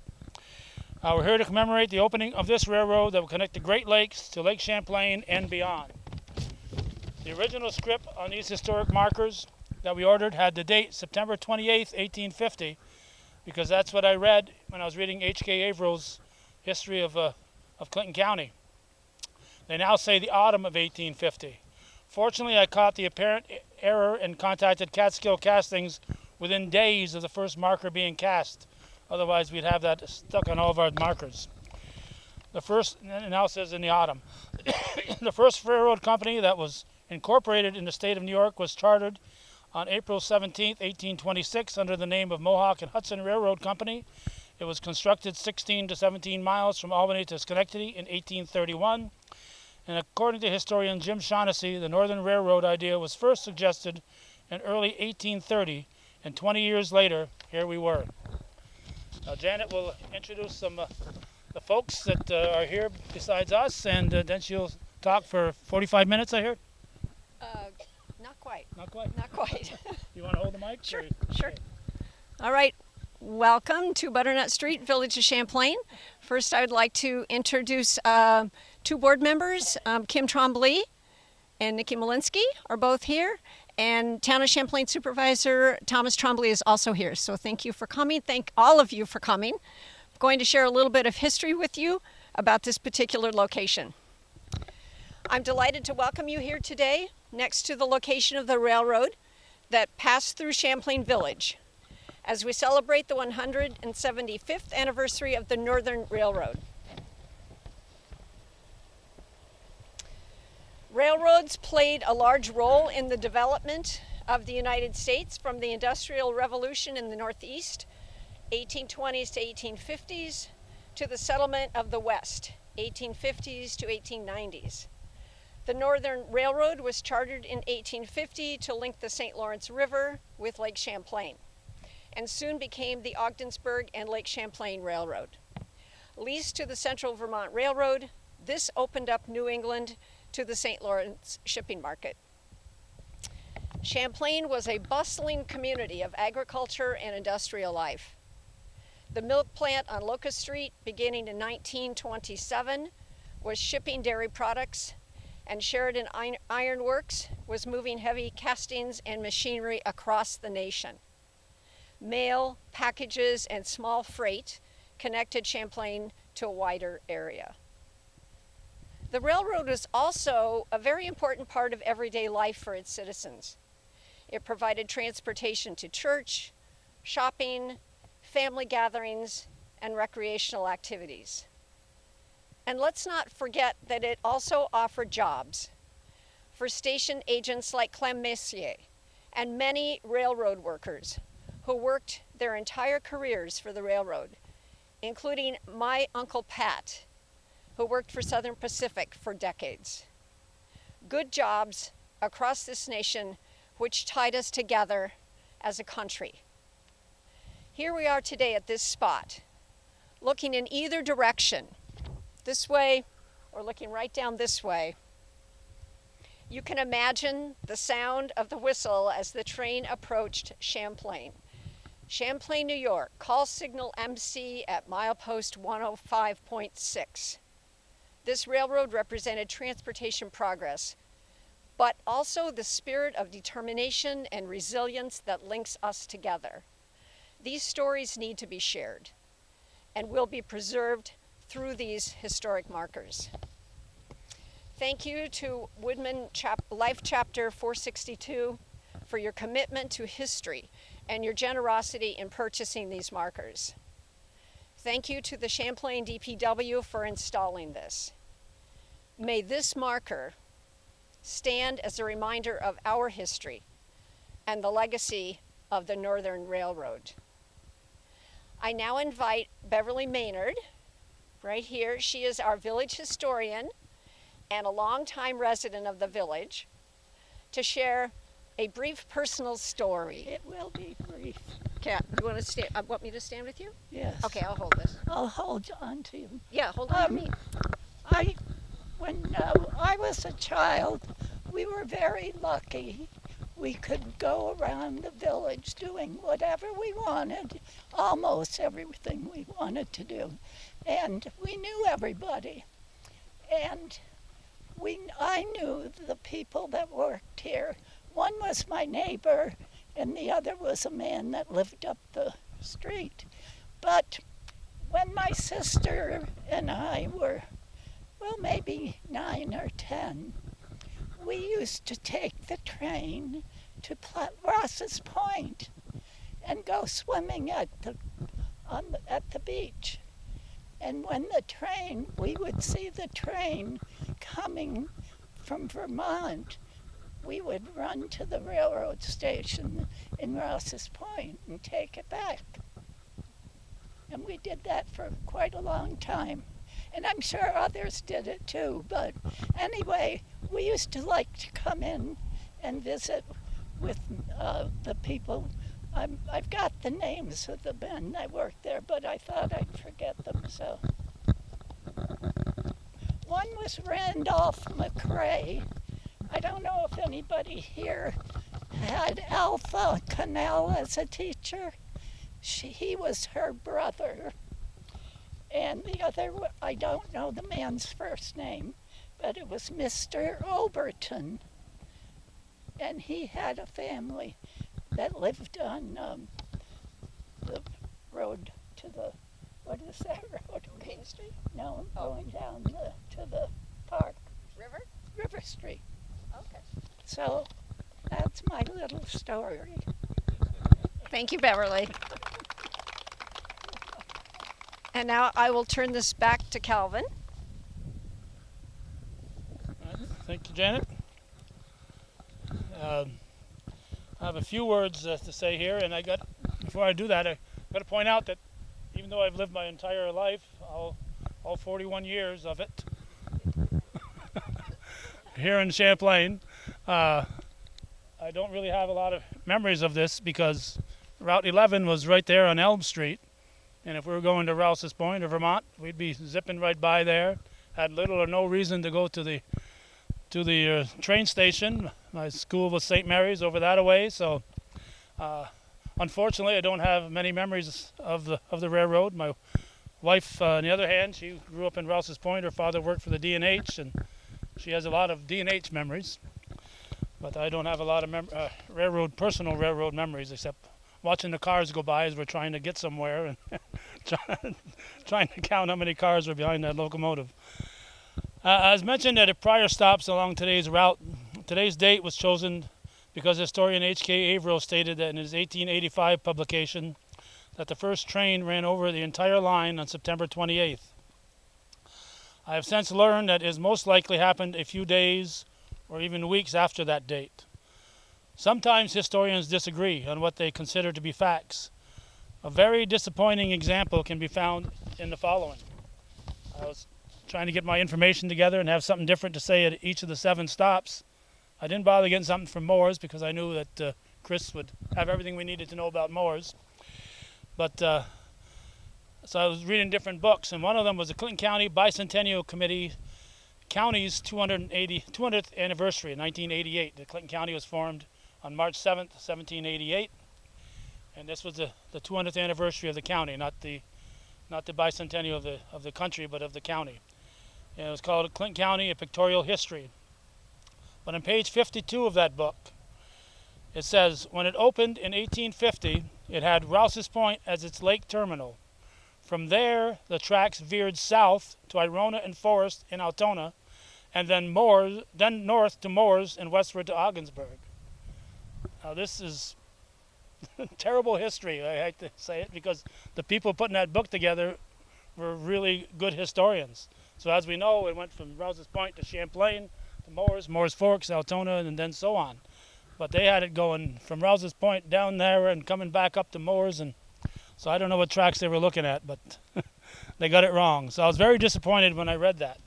But several of the books that I read had conflicting dates for the actual first trip through here. So we went with late autumn as our date because it was difficult to pinpoint.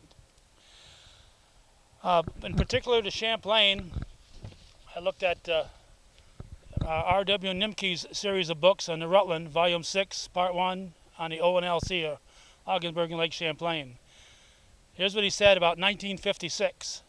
Some of the incoming carloads in 1956. R.W. Breedenberg, 39 carloads of feed. William Castine, my neighbor, 17 carloads of feed. Champlain Milk Company, 164 carloads of coal and feed.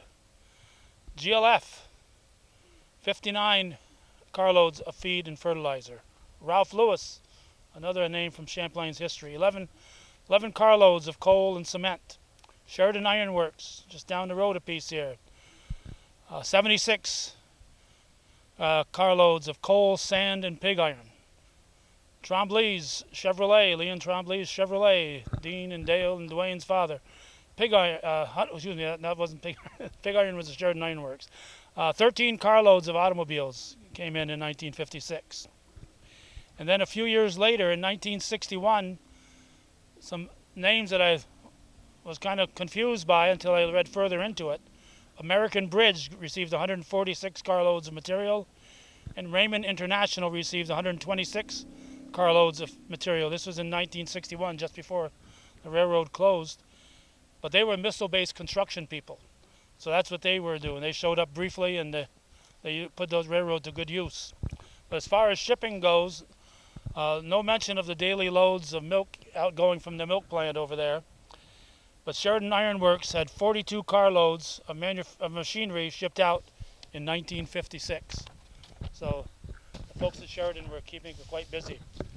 And speaking of the track that came through here, as most of us know, Champlain High School, then later Champlain Elementary, is just down the road here.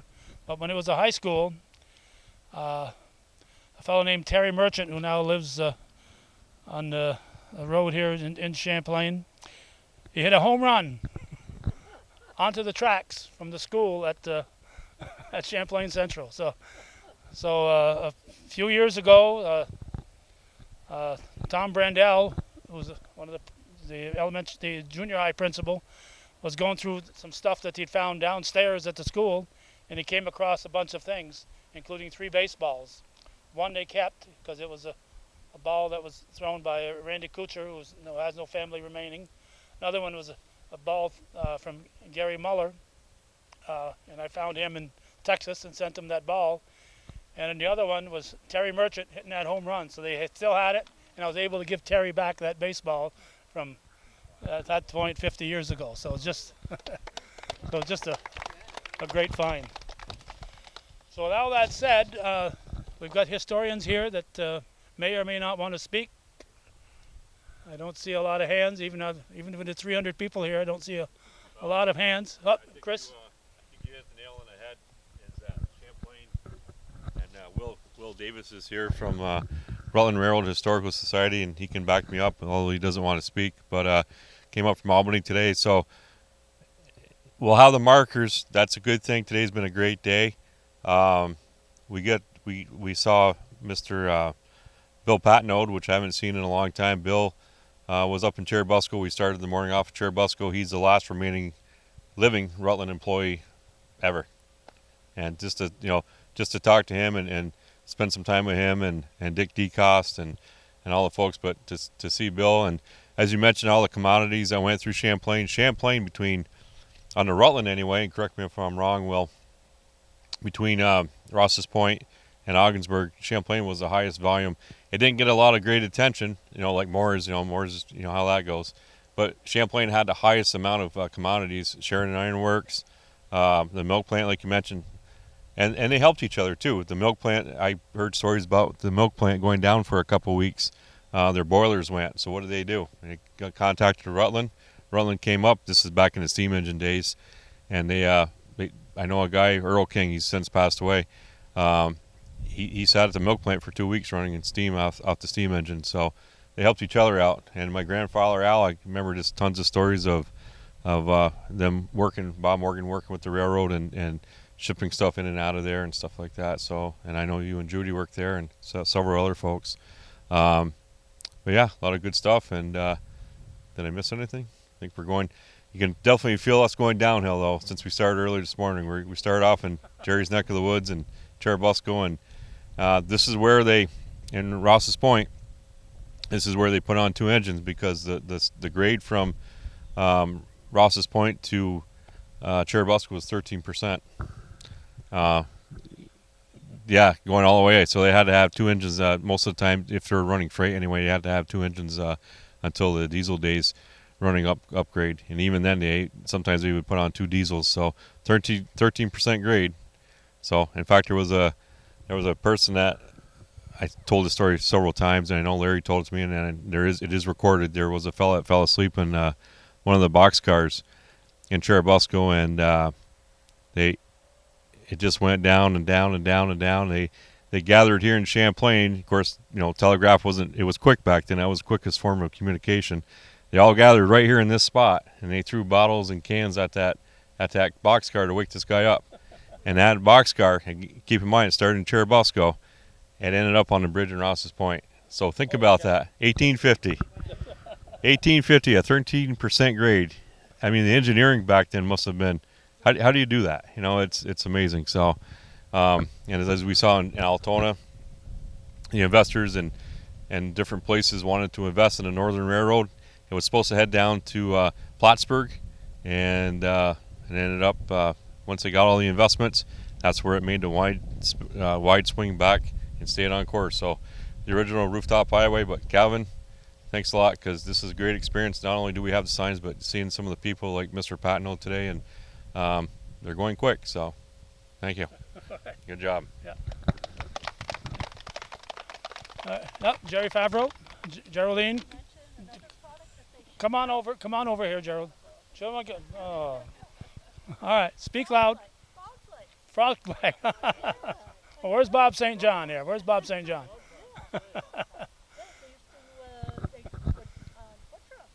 Oh yeah, that's a frog farm. Yeah, frog legs. Yeah. Uh oh. You want to talk about the crane building, Calvin? If you want to. No, go ahead. I don't know anything about it. I never came up here before until three days ago. Okay, so I've never been here before.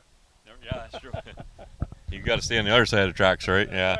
So the Frey House, owned by the Diesels right now. My friend Dick Richard Diesel passed away, but Frey House is still here. It looks like a Rutland freight house. It's got that hip-roof design and all that kind of stuff. The station was here. That was before my time. There is some good stories that people around. If you see Andy Morelli, please ask him to tell you the story about how the station burned. His father was police chief here in the village, and Oral Parsons was the mayor, and all that kind of good stuff. All these guys, and they told these. I'm going to let Andy tell it, but they were supposed to watch that Frey House. Halloween in Champlain was a big event.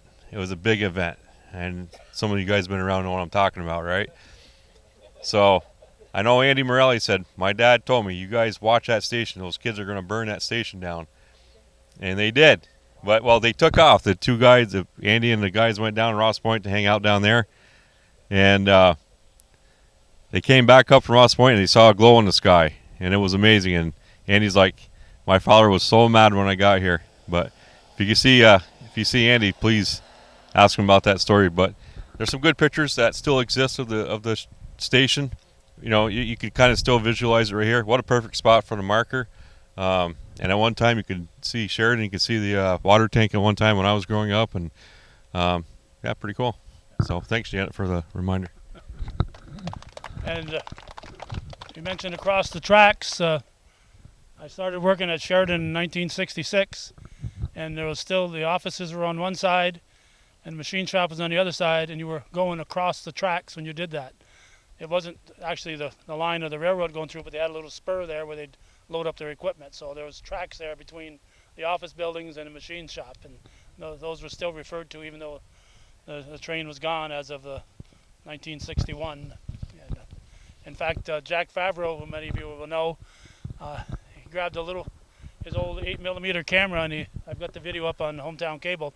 He's got maybe a minute or so or less even of them tearing up the tracks here through the village. So that was in 1964. The final come through to tear up the tracks. So with all that said, I see Dale Ann Walters here along with Dave. Anybody else from the Woodmen?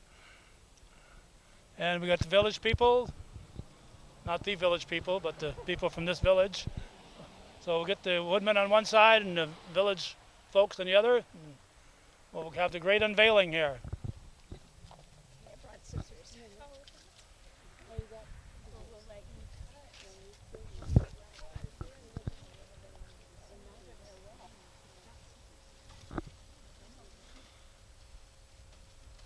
So how many Champlainers does it take to unveil a plaque?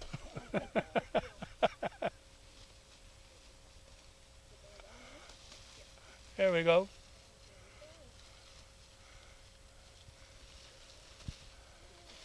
Okay, it says Champlain. The Northern Railroad was completed in the year 1850. The first train ran over the entire line, Ogdensburg to Rouse's Point, in the autumn. Presented by Woodmen of the World, Life Chapter 462 in 2025. And that's it, unless somebody has something to say. Thank you very much. Thank you all for coming.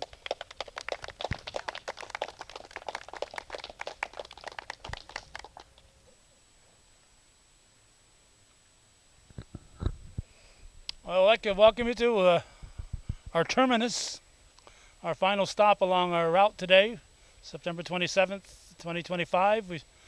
As all of you know, and some of you know firsthand, we started in Churubusco at 9 this morning, and we've stopped along the way every hour. And this is our 7th and final stop. We are within view. If you look through between the trees over there, you can see the old bridge, well, the remnants of it anyway. So we're at the end of the Northern Railroad, the O&LC, the Ogdensburg and Lake Champlain. Well, here's where the Lake Champlain came in. So we're here in Rouse's Point. I'm going to say a few words, then I'm going to turn it over to historian Brandon Racine, and I'll probably save my remarks for last because if I'm repeating stuff that people have already said, then I'll try to skip over some of my remarks, and I don't want to steal other remarks from other people. So we got our Woodman officers here. Steve and Dale Ann Walter are here. Dave Blix, did he come along? Dave, there's Dave, yep. Anybody else from the Woodman? I don't see anybody else. Town and village officials. Did the town supervisor come?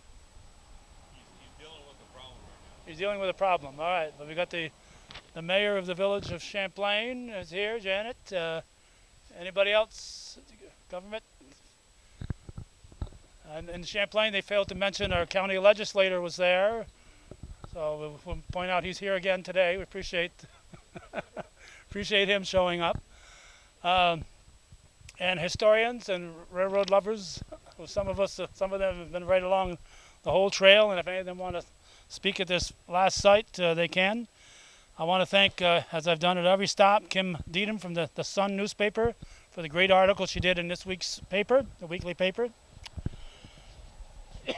And I'm going to read my 2 pages, and then we'll turn it over to Brandon. And then we've got several other people who said they would be willing to say a word or two here. We are hoping that the 7 markers that we are dedicating today will help us all to remember and appreciate our shared heritage and history all along the route. We want to thank the Woodmen for their generous contribution of these 7 historic markers: Churubusco, Ellenburg Depot, Altona, Moore's Forks, Moore's, Champlain Village, and Rouse's Point. We're here to commemorate the opening of this railroad that would connect the Great Lakes to Lake Champlain and beyond. Our original script on the marker gave a date of September 28th, 1850. Today's the 27th, so we were thinking that tomorrow will be 175th anniversary of the first run.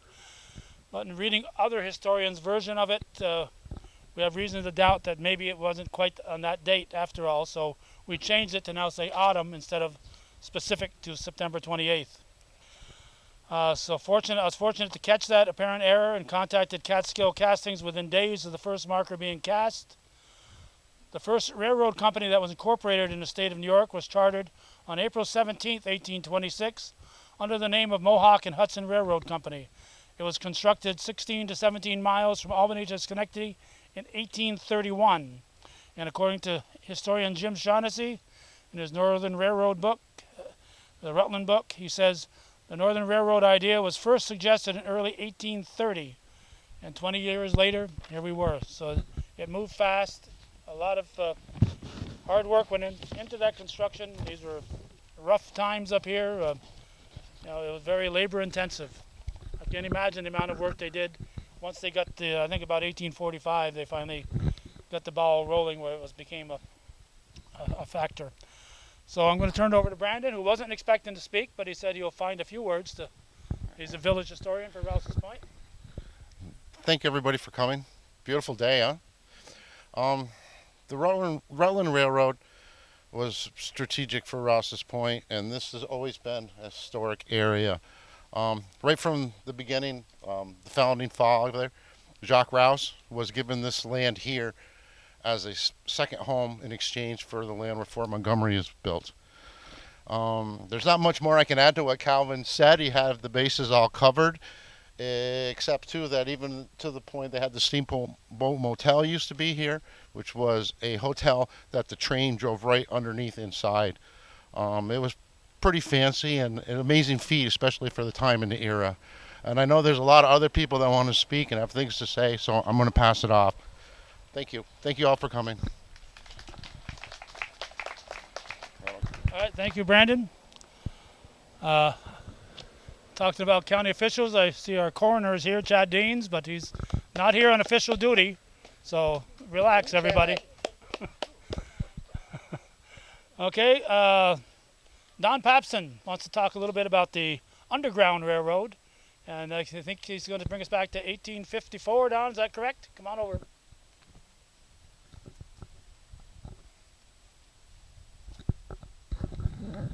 I just saw this in the Sun this morning, and I said, "Oh my gosh, I need to try to get there." So,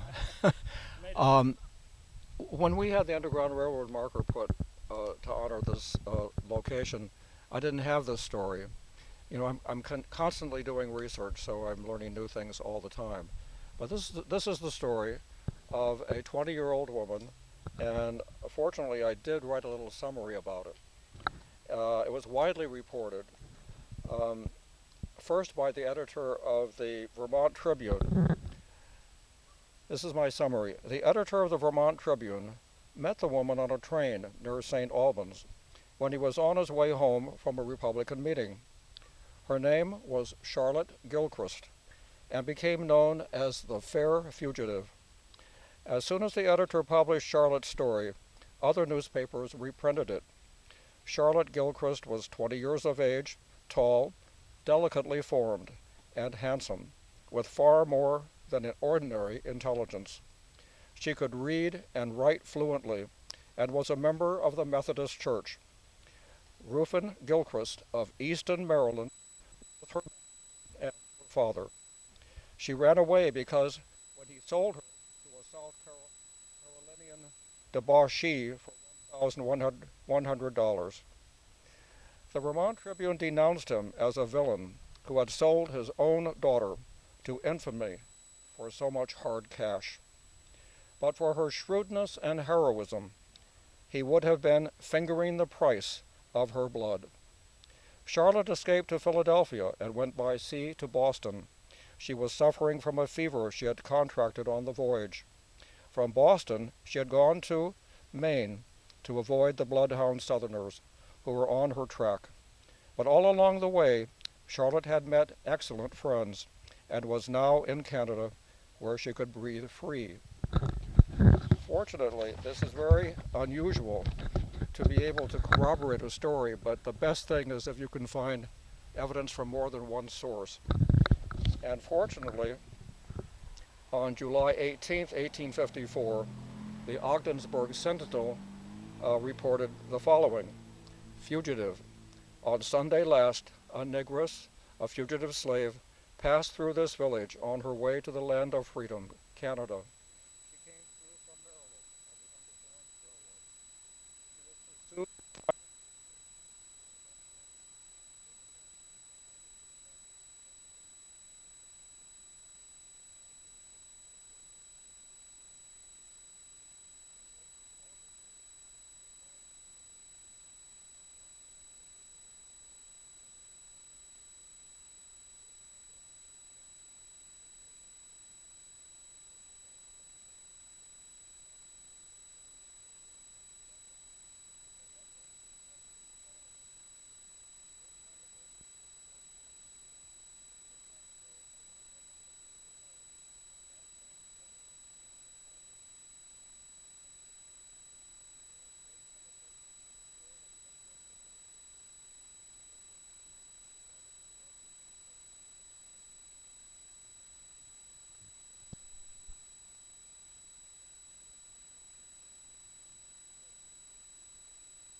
For the audio here.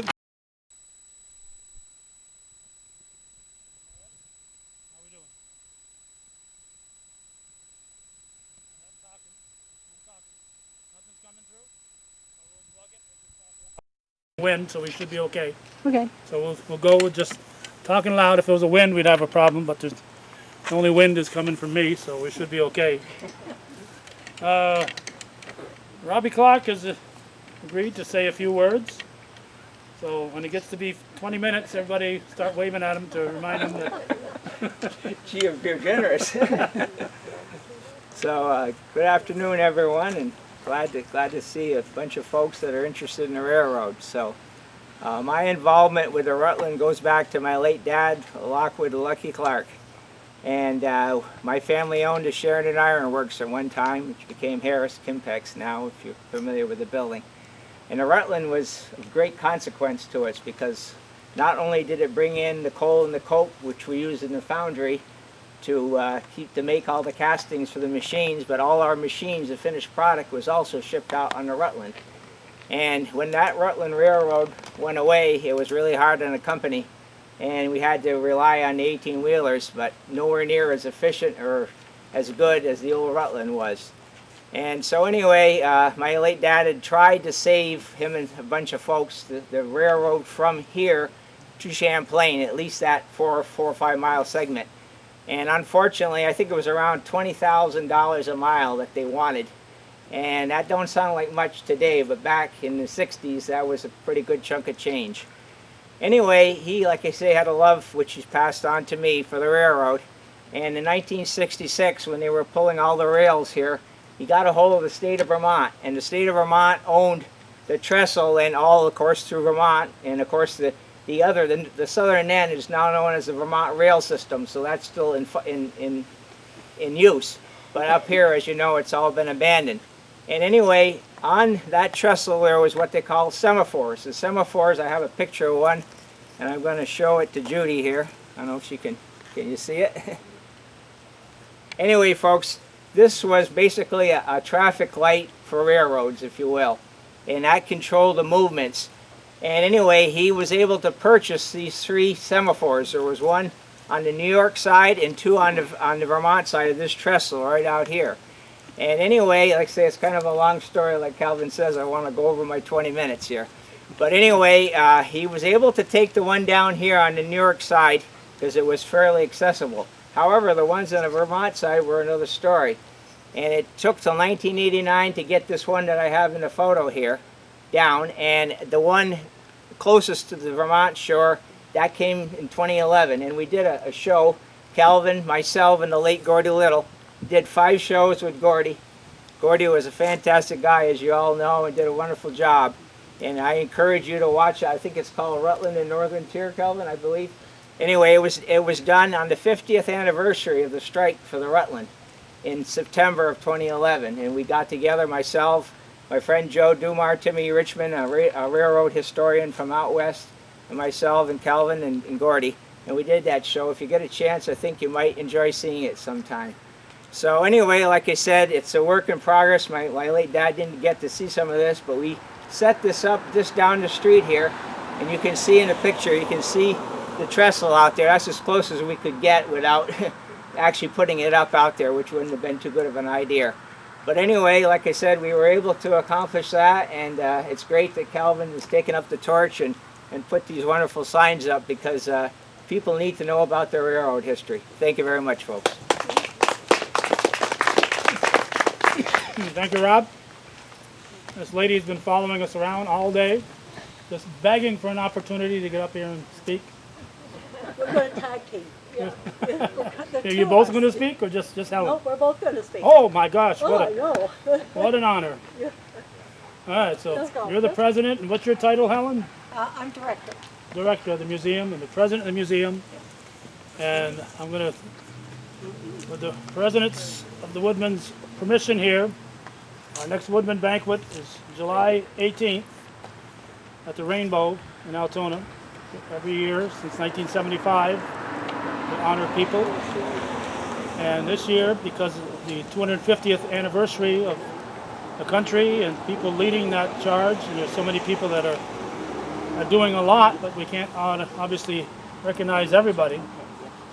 But the Woodman is going to give our Community Service Award to Jerry Favreau and Helen Nurska. Oh, wow. Oh, my God. So, with that said, yeah. Go ahead. How do we follow We're that? speechless. See, it worked. Took the words away. I just wanted to, we started in Cherubusco and we ended up here, and it's so important that we ended up in Rouse's Point. There was a 5-part series that was put together by our transportation expert and volunteer, Dick Soper. And he is always willing to share those presentations, but his first one starts in Rouse's Point. And that's where he got inspired, and he continued his story on and ends in the last one is Lion Mountain. So you can hear the whole story through his 5-part series. So I just wanted to mention that because this is so important, was such an important story for the North Country, and to have these signs available is just a real bonus to all of us. So I remember when Don Papson came to the Rouse's Point Champlain Historical Society, and with the idea of erecting a panel for the Underground Railroad. That was 15 years ago, maybe, Don? It was a while back. So it's because of him that the story of the Underground Railroad is being told here. When I was president of the Rouse's Point Historical Society, we used to do a program called Set the Dance with Jason Andrew. Remember? It was very, very successful for 5 years. He used to do site-specific performances at the station before it was renovated, and it was in really, really bad shape. And we saw the passion of the railroad people when we were there, because there'd be a performance going on, and a train would pull in. The performance stopped, and the station emptied. Everybody went out and stood along the tracks. Remember them? It was really, really something. So railroad people, men and women, are very, very passionate. I would like to recognize the community spirit that we saw today in the seven towns and communities that we have been. I mean, the people who came out and were interested and stayed and talked and shared stories was just unbelievable. So the community spirit in the North Country is alive and well, and we need to keep it going. I'd like to thank the Women of the World for sponsoring these signs. But I really would like to thank Calvin Castine. He's the one. He had the vision. He's the one that had the idea. He's the one that made all of this work. He's the one that got us all together today. And I really want to thank Calvin for what he does in the North Country. So, that's it. Thank you. Thanks, everybody. I knew if we gave her an award, she'd say something nice about me, so it worked. Okay, I got a few words to say about this location. I've tried to have something different to say at each of the 7 stops, except for Moore's, because I knew everything that we needed to know. Chris Trombley would be able to relay that to us. Prior to railroads, for most of the year, water was the most efficient and cost-effective way to transport people and bulk goods. Except this year, I don't think we'd want to use the rivers too much to transport much material. It's a very dry year right now. That is why communities developed along rivers and lakes. In fact, the Champlain Canal connecting Lake Champlain to the Hudson River opened in 1823. The Erie Canal, which this railroad is really competing with when you think about it, was completed in 1825, Buffalo to Albany. And originally it was 4 feet deep and 40 feet wide. It ran across rivers, through fields, forests, and rocky cliffs, through swamps and hills, and 83 lift locks. So you can imagine that maybe pushing stuff along the rail was a little simpler than navigating the Erie Canal. So this Northern Railroad was conceived as a means of connecting the Great Lakes to the eastern cities in a much more practical way. But for many years in the planning stages, Rouse's Point Bridge problem caused a lot of strife. The New York legislature, year after year, refused to grant the privilege of bridging the lake because they didn't want the line to cross into New England, and in particular to Boston. So a lot of people in New York State, particularly because of the Plattsburgh influence, didn't want it to come here to Rouse's Point. Failing to get the bridge bill passed, the investors tried to get across the lake by heading north and crossing the Richelieu River up just upstream here a ways.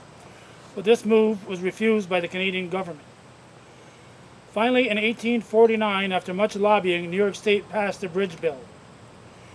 New York City interest, according to Jim Shaughnessy, demanded that 300 feet of the lake remain open for navigation. Now, we were busy building a fort just a little ways up here, and you got to be able to get your ships through there. So the bridge builders devised an ingenious system by which a 301-foot barge would be placed in the middle of the 5,290-foot structure that would be swung aside whenever the traffic demanded it. Jim Shaughnessy doesn't say when the first permanent bridge was installed, but he does say that the first locomotive crossed into Vermont excuse me, in January of 1852. I believe, in reading other stuff, that the first permanent bridge was built around 1880.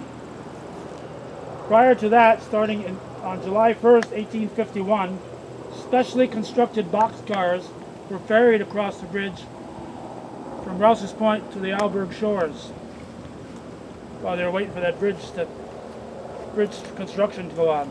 Most of the products in these cars were butter. About 50 butter cars were built.